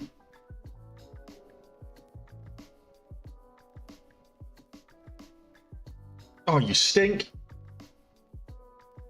So I don't know what's wrong with your innards. Something's crawled up there and died, I think. That's disgusting.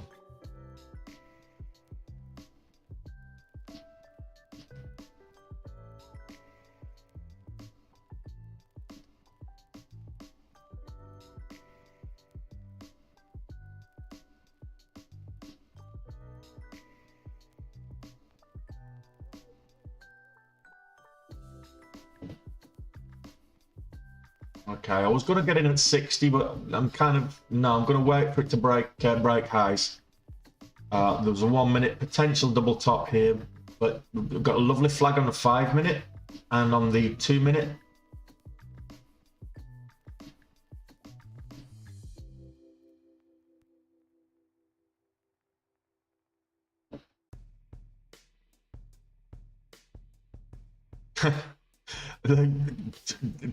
Telling you what, Ed, I've done that so many times, and what it is when you're watching the screen, you're in a position and you're holding it through the whole consolidation piece, and you get a couple of cents up, and you're like, should I take some profit? And yeah, it's it can be frustrating. I think that's the thing, because the more frustrating you get, the more impatient you get with when you exit. So you end up cutting it for either a small win or a marginal loss. And I've done that so many times, Ed. And Pineapple Energy is it's actually continuing to move up. Oh no, it's pulling back now. Pulling back. So we got it pretty much at the right time. I wasn't feeling it up there, so this is where we got out here, and it's pulling back a little bit. So I'll look at it on the higher time frames, maybe. Oh, we'll look for something else to trade. I am over goal already today on the day. So, well, the SPY is just sideways at the moment, Imran. We had the pop-up from the PPI data release, but now it's just sideways.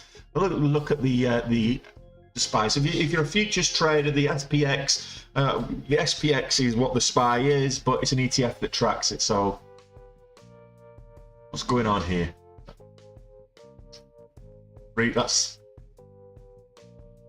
SPY is 400. So we got over 400. Did we get, how far did we get up to? We're at 403. So possibly 405 if it goes bullish. It's below the VWAP now. So right now the SPY needs to hold at 400. Ideally at 401, but it needs to hold 400.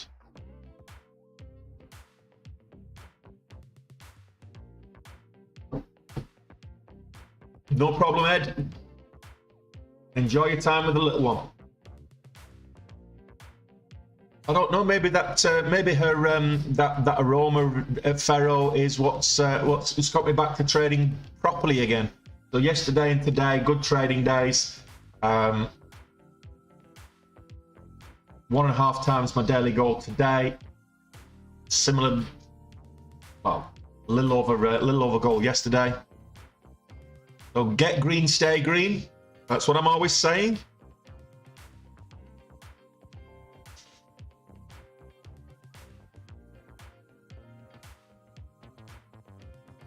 Get green, stay green. Get to goal, stay over goal.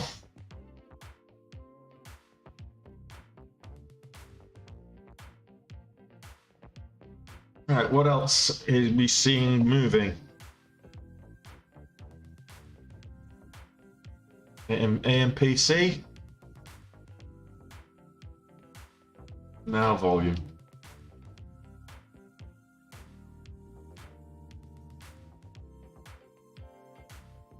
Okay, so Rite Aid Corporation up at $6, moving up. Currently 15% up on the day. There's a lot of good movers today, guys, with reasonable volume as well. Let me just change the scanners over, so we're going to filter out some of these on the day. I want to increase the volume to 1 million.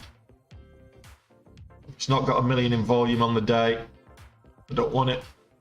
On the momentum scan, I need at least 500k. I'll put 250. What's the 15 minutes? 150. Oh, that's 10 per minute. 10k per minute. 20k per minute. 300k.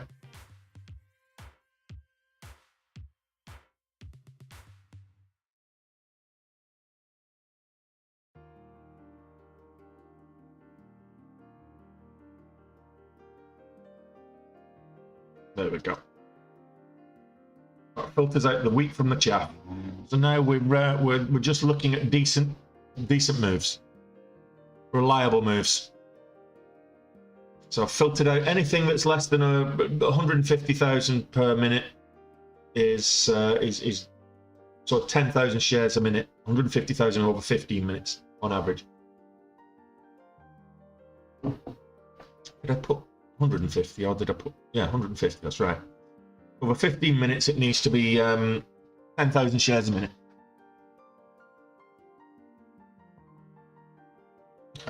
Absolutely beginner. And that's why I used to do it all the time, but it's just been difficult this last while. So Pineapple Energy, trying to go again.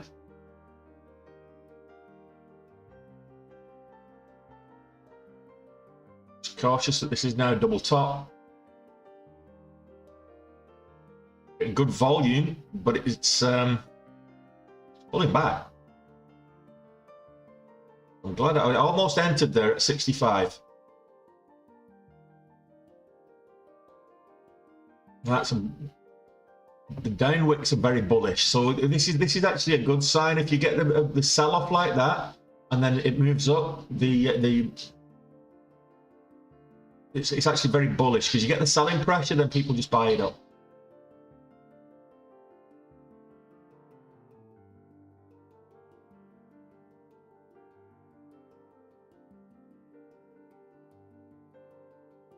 Take another position there.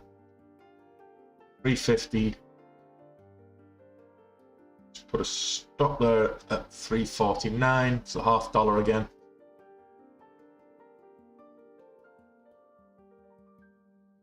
want to see this move up. I'm risking 250 bucks. Well, 300 bucks I'm risking.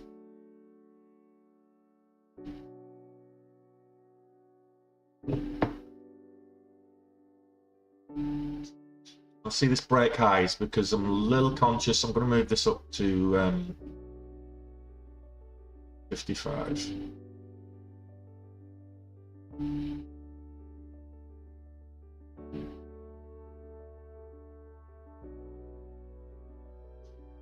Risking 6 cents now.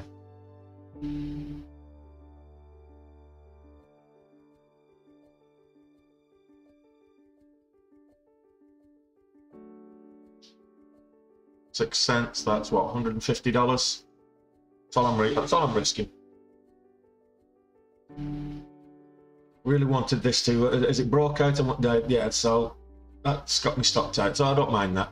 So I'm still over 700 bucks. Got a bit of slippage there, got 3 cents slippage, so instead of 6 cents, I lost 9, but that's okay. It's only $200, $225 on the grand scheme of things.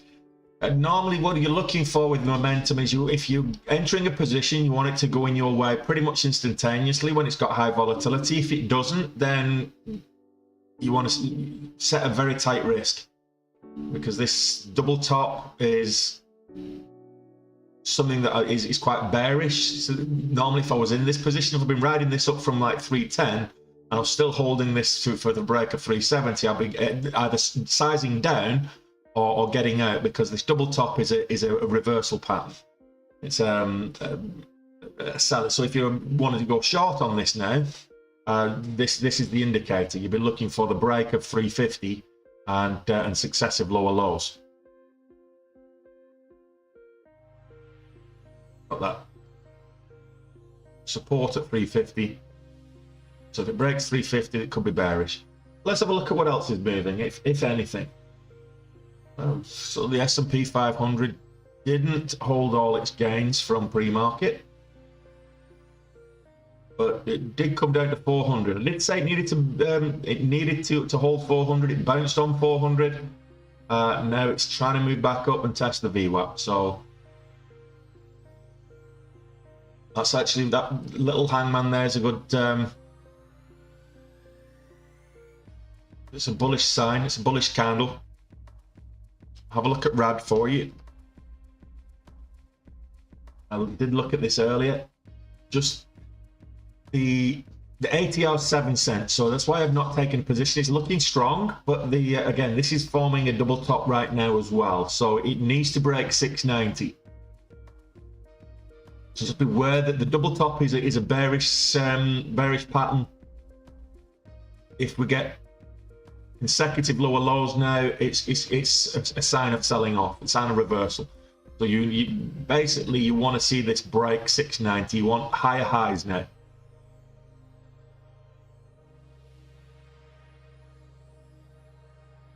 Looking at AMC, yeah, nice W there. So 65, 765. You could be at the races. That's not a stock pick or a signal. I'm just telling you the high of this middle of this W, which is what you're looking for in the double bottom. And then potentially you're going to get 20. If you take a position of 765, your target would be 785. You're looking for the 20-cent move. I'm not saying that will happen. I'm not saying that that's what you should look for. But if I was trading AMC right now, that's what I would be looking for. But I've been looking for better volume as well, a bit more upwards momentum. So let it break the VWAP, which is the VWAP is currently 64.5. So let it break the VWAP, get above the VWAP, maybe test it as support and then move up. Once it's in the VWAP, you're looking for the first candle to make a new high as a signal that that it's going bullish.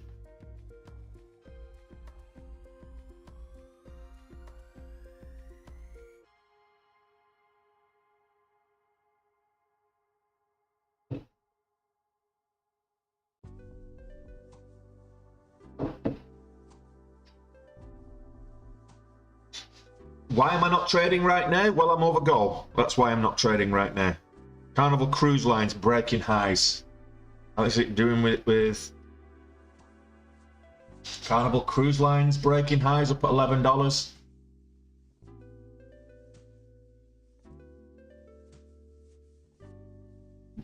Question is why?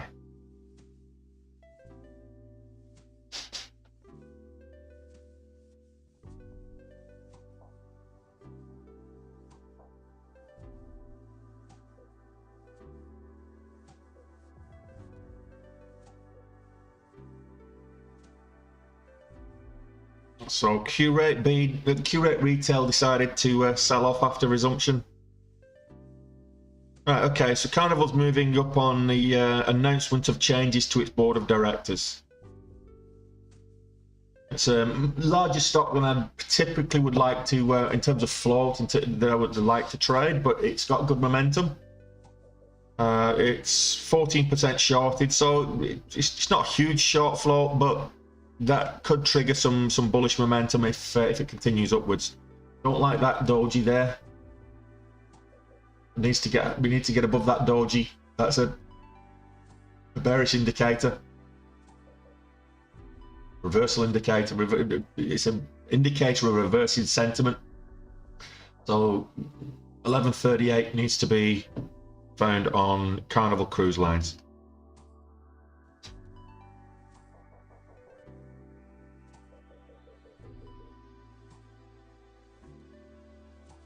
Yeah, they're not using my profile to scam you real money. They're replicating my profile, pretending to be me. So it's not me that's actually trying to scam you. It's some other idiot. There's loads of them. Last count, I think it was about 24 people trying to using my picture and trying to use my notoriety to scam people. Quick answer to that is I'm not going to ask you for money. I'm not going to say I'm going to trade on your behalf. I'm not going to ask you to join a WhatsApp or Telegram group. If anybody does that, if anybody talks to you about crypto, it's not me. I'm a stock trader. I'm an equities trader. Whilst I do get involved in crypto, massive scams going on about crypto. So somebody trying to talk to you about crypto, it's not me. Simple. My channel is about the stock market. It's equities, shares and stocks and shares, not crypto. Carnival breaking highs now.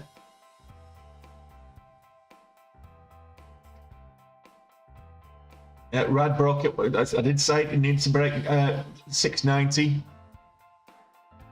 Testing $7 now. That's good. Moderna's breaking highs. Netflix.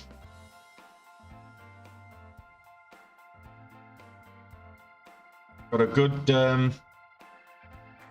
buy rating of BofA Securities, which it's moving up on now.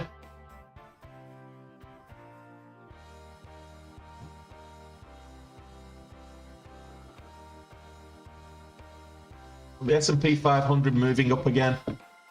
Oh, Rad's looking nice. Carnival's looking good. We've got a nice double bottom there at 400 and then double bottom onto the 200 EMA.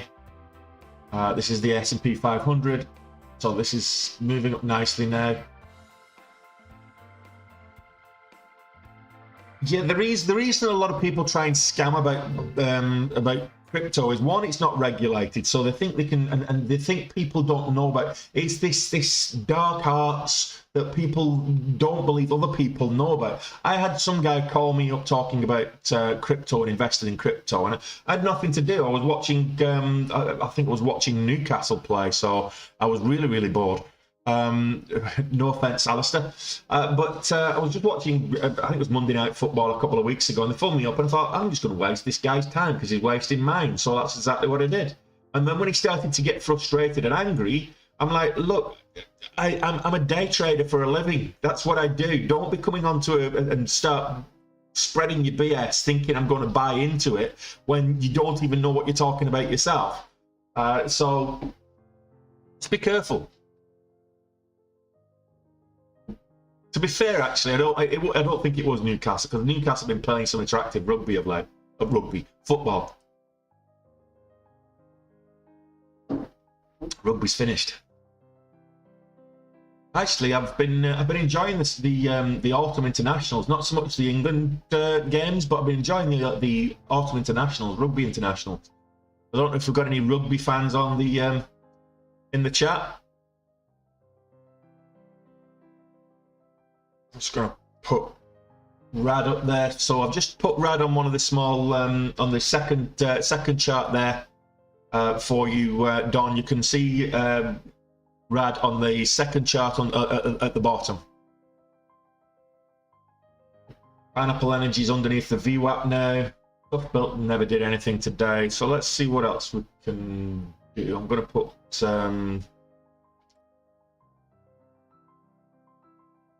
okay. What else can I put here? AMD making highs again. Big highs on AMD.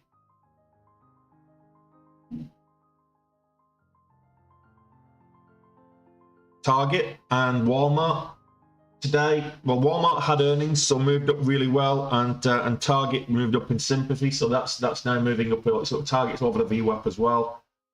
It's just following the market right now. Target and is following the S&P 500.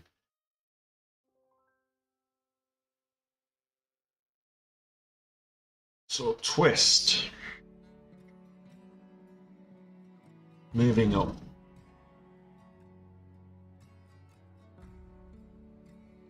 This is a reversal from its bottom. It did reach $22 this morning pre-market before it started to come back.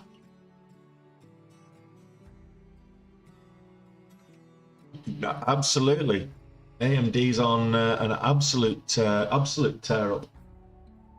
AMC's coming back, so AMC's got nice. That nice double bottom seems to have worked out. It broke above the VWAP here, broke above the 200 EMA as well, which I thought that might be a confluence of resistance around here and kind of the 765 level. So first pullback, and then look for the. Here we go. We've got that first pullback, move up 775. $0.75 level. AMC could go on a run. So I said 765, target 785. We're now at 775, so we're halfway there.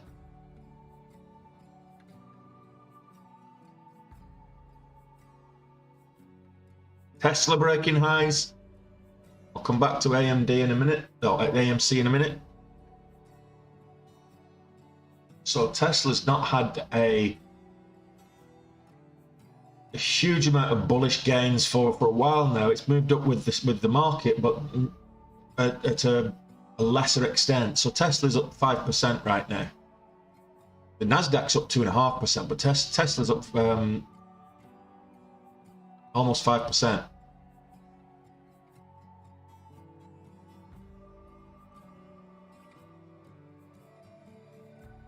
So Agba just halted to the downside. That's a big halt. No volume.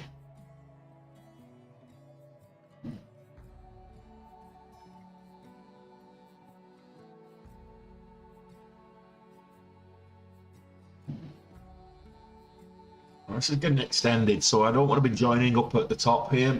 Ride the momentum's great, but it's very extended. Good entry there would have been about 78.30. We had this pullback here, and then the move up 78.30. The break new highs here, so 34, 78.35 would have been a good entry. 40 cents on that.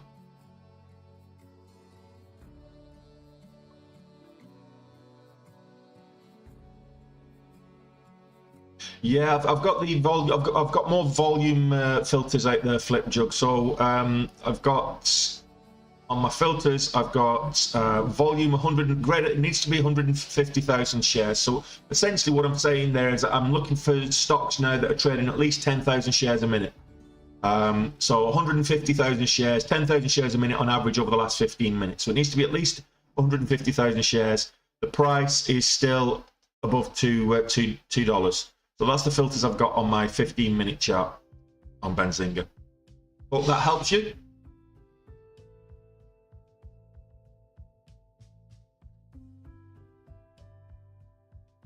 I did change them after the bell. Before the bell, I had it set to 25,000, so as opposed to 150,000, and I had 25,000 on the gap scanner as well, which is now 1 million. I've not got anything less than 1 million on the gap scanner. I've got enough volatility today that that should be sufficient.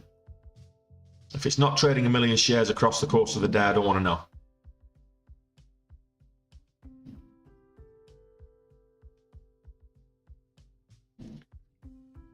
Apple breaking highs as well, up at $153 a share. So Apple having a lovely bullish day. Currently, Apple is 3.5% up on the day. AMC did get that W nicely, didn't it? It's still not finished, I don't think. So this is what the pullback. I said target of 785. So I'm still holding my guns on that. Don't mind the pullback. I still think we'll get up and we'll probably get 790 today on AMC, but 785 would have been my target on that one.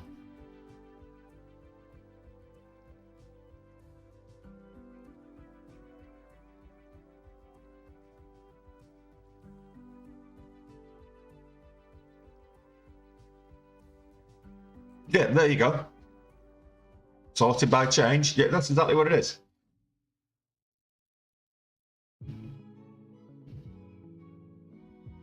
So it should be similar. It should be very similar to what I'm seeing.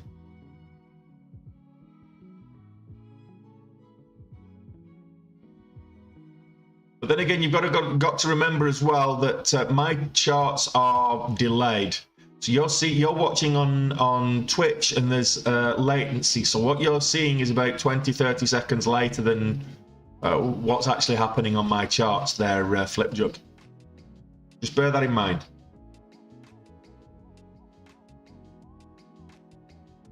So what you're seeing on your scanners is about 30 seconds after what you'll see on Twitch.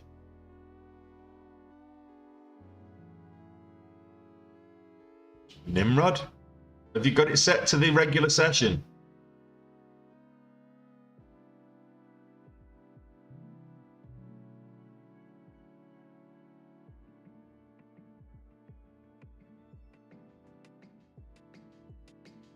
I'm not even seeing Nimrod on my beta scanners.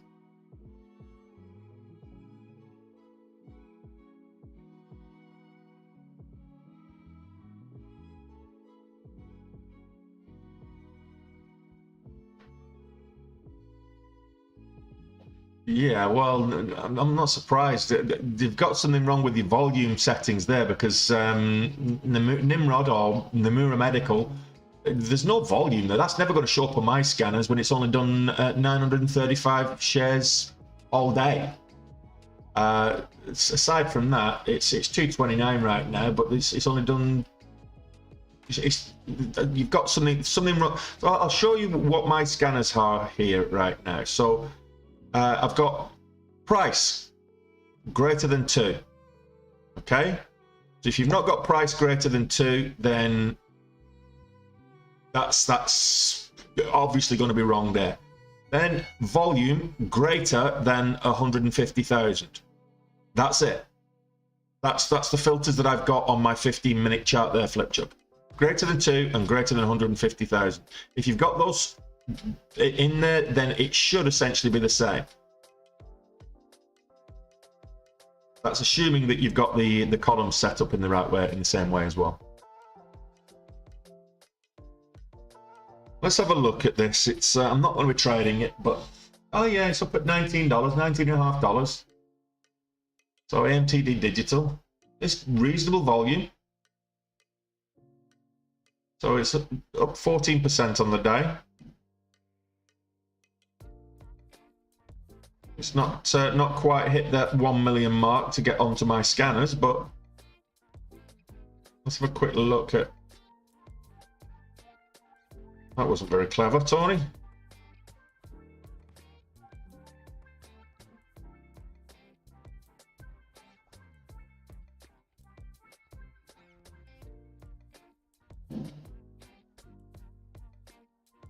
Yeah, so low relative volume.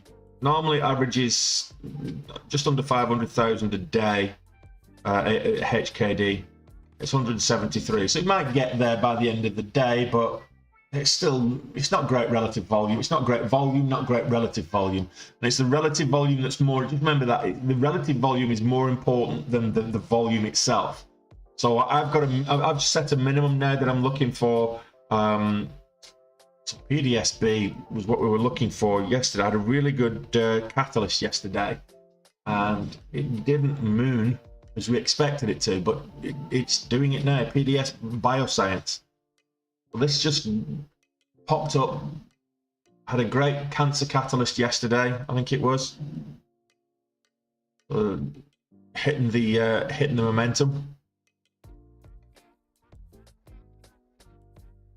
Let me just put Cabba. I'll tell you exactly why Cabba's not on my scanners. So again, it's volume. It's 250,000 shares all day. Over the last 15 minutes, you're not getting that average 10,000 shares a minute. It's just not there. That's why Cabba's not. So Cabba Left to Bio is not on my scanners because there's not enough volume for it to hit my scanners, Flipjug.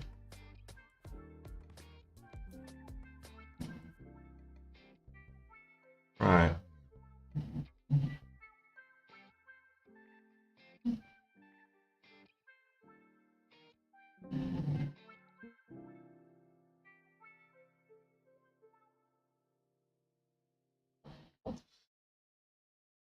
Well, I hate to say that I'm good at this game, but let's go back to AMC.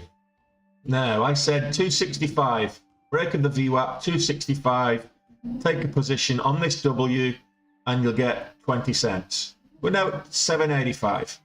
So 765 is what I said. And then when it started pulling back, I said it's not done. It's still going to get up there, probably get 790, but the target's 785. I'm not saying that I'm right, but I'm right. No, don't worry about it, Flipjug. So the filters, like I say,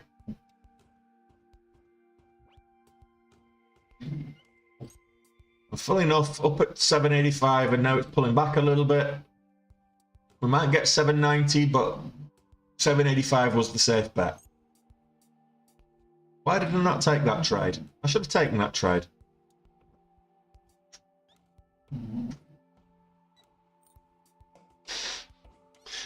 Guys, attention, please. Power hour. We're coming down to the bottom of the hour today. So I did a power hour stream last night. Went down very well. We had quite a few people attend. Let me know. Do you want me to do a power hour tonight? I'm not going to. If there's not enough demand, I won't do it. It's as simple as that. But if there's enough people, if you want me to do power hour, just type either PH or power hour into the chat. If there's enough people showing me that they want me to do a power hour, then I'll do a stream for the last hour of the market tonight. There's not, in terms of earnings, there's not a big earnings drop or anything this evening. But I'm happy to do a power hour stream. Come back, and after my dinner, come back. May even do it with a glass of wine. If I'm doing it with a glass of wine, I will not be trading. And look at that. AMC just happens to have been rejected at the 785 level that I said was the target. Got to 785, and now it's pulled back. So, not saying I'm good, but if you want to learn how, come and join the Day Trade with Tony community. Happy to take you under my wing.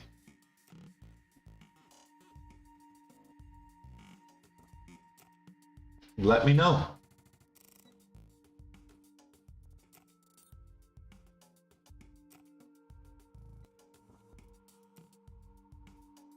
I don't know if there'll be anything to trade, or whether the last probably 3 or 4 times I've done Power Hour, it's been a bit boring because I've not really done much trading. A couple of times I have when there's been earnings after hours, and I've done a bit of trading, but more often than not, it's been relatively tranquil. But I'm happy to jump on it and come back for Power Hour later. If like I say, if there's enough demand, if you want me to come back and do a Power Hour stream tonight, I'll do it. But just let me know.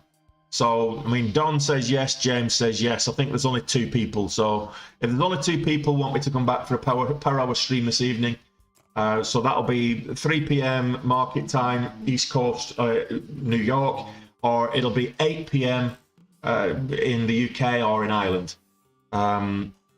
So, let me know. Okay, there's a few more people wanting, so we're getting a little bit more demand, but yeah, maybe I'll come back for Power Hour later. Yeah, well, let's see. I'll if I'm drinking wine, I'm locking the montage. That's all I'm saying. The last time I had a bottle of wine, we lost $14,000. Oh, PDSB is absolutely motoring, and I forgot to look at it. So it's up at $8. PDSB. Let's see. We'll get over 810.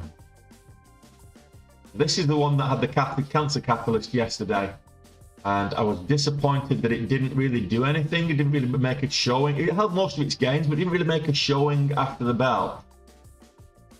It didn't break the pre-market highs, but it's now broke yesterday's pre-market highs. We've got blue skies above. I'm not seeing...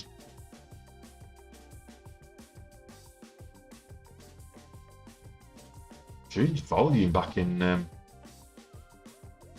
June. I'm not seeing any price action on this one from above this level.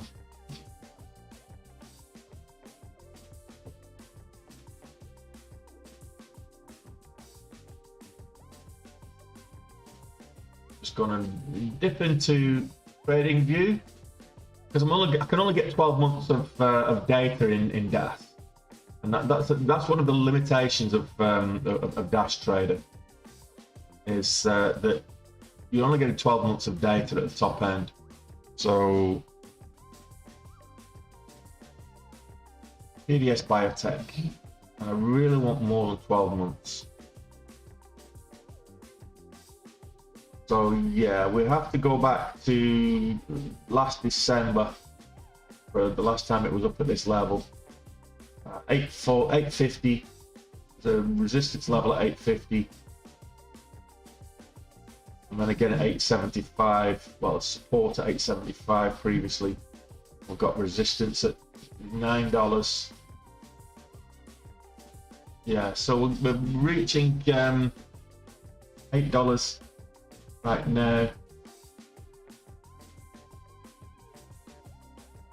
Previous support level, not so much resistance level, but previous support at $8. So let's see, PDSB. This is now 12% on the day. It was the catalyst from yesterday. I know it was a cancer catalyst, but I just want to get the actual catalyst right before I announce it. This was from yesterday. It moved up well yesterday. Then it kind of didn't really do a lot in the open set, the regular session. Sideways more than anything.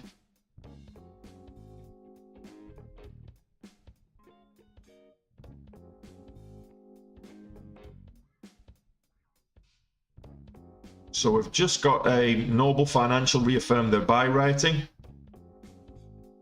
as did Chardon Capital. So a bunch of stocks, a bunch of analysts are giving good ratings for the PDS, but it was the catalyst from yesterday was PDS Biotech posts 100% clinical response in cervical cancer patients for its lead program. So it was a cervical cancer catalyst that was really good. 100% response is phenomenal. So it's already moved a whole dollar today in the regular session. Look, I'm going to continue trading a little bit later. I'm going to close the stream down in 10 minutes. So before I do that, let's have a look at where we're actually at. And so let's have a quick look here. So laptop, Linktree.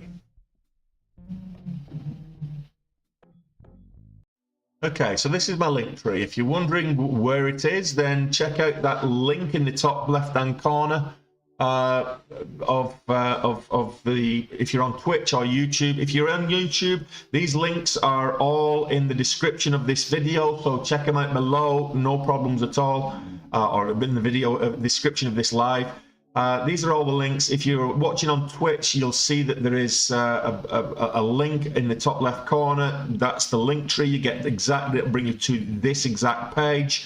If you're watching on TikTok, then you can get to this by either following the link that was there, or you can just click in my profile, and the link is in my profile to this. It's a link tree, the TikTok trader.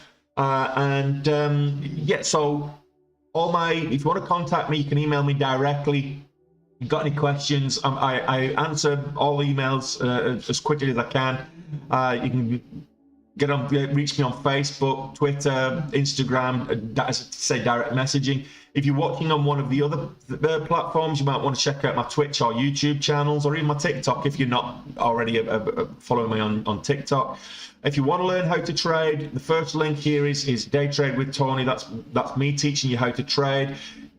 Come and join the community. We've got included in this is a private Discord where I do my mentoring, and I'm calling out what I'm seeing on the market every single day.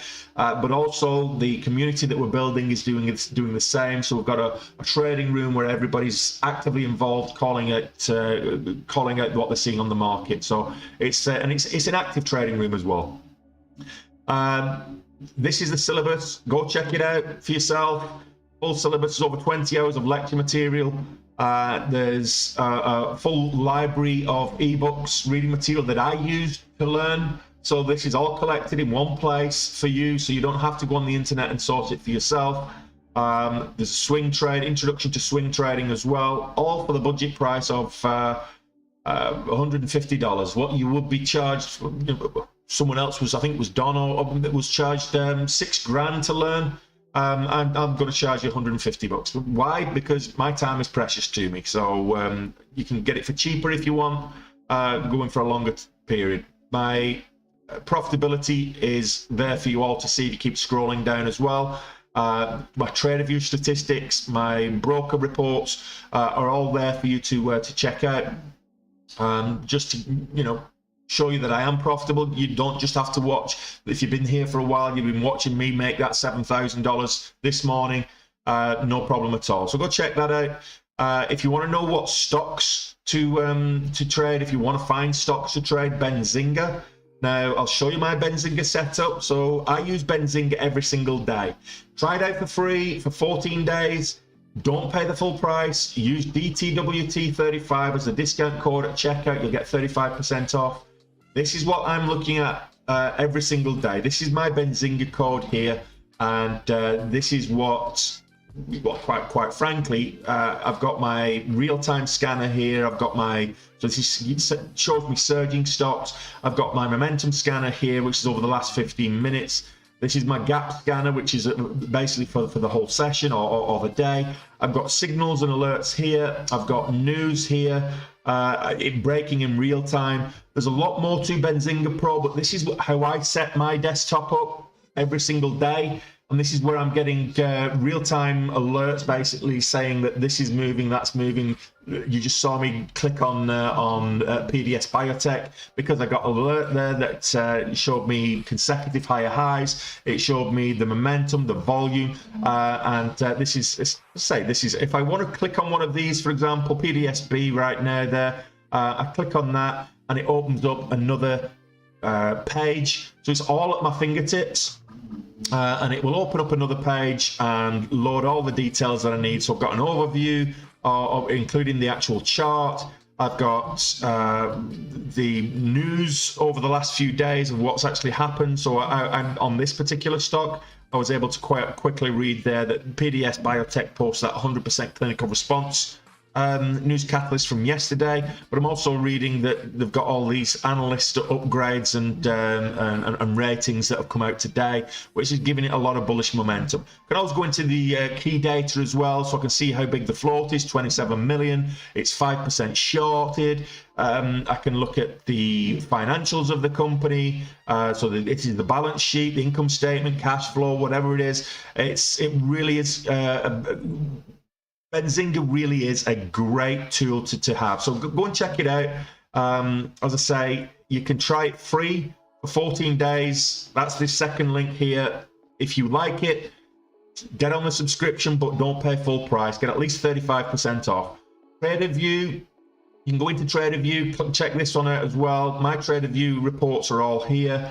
So this is my TraderView. This is the statistics that I use to show me that where I am, either on the year, on the month, what I'm doing, etc., etc. So I know that I'm in a good place or not. Either I'm doing bad or I'm doing good or whatever, and improve my trading overall. TradingView is what I use to do deeper analysis on the stock price, on the price action, find support and resistance levels. Because I'm only getting 12 months of data in the Dash Trader, which is this one here, Dash Trader. So Dash Trader is the platform I use for trading. So that's essentially what we're doing.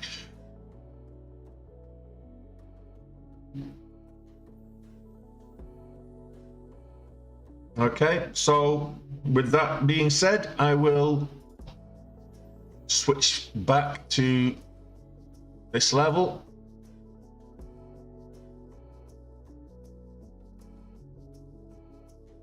And I will get rid of this.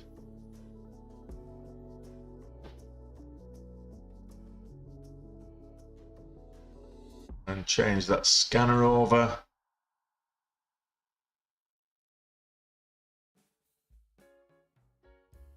And then I'll go back to this. Okay, so there we go.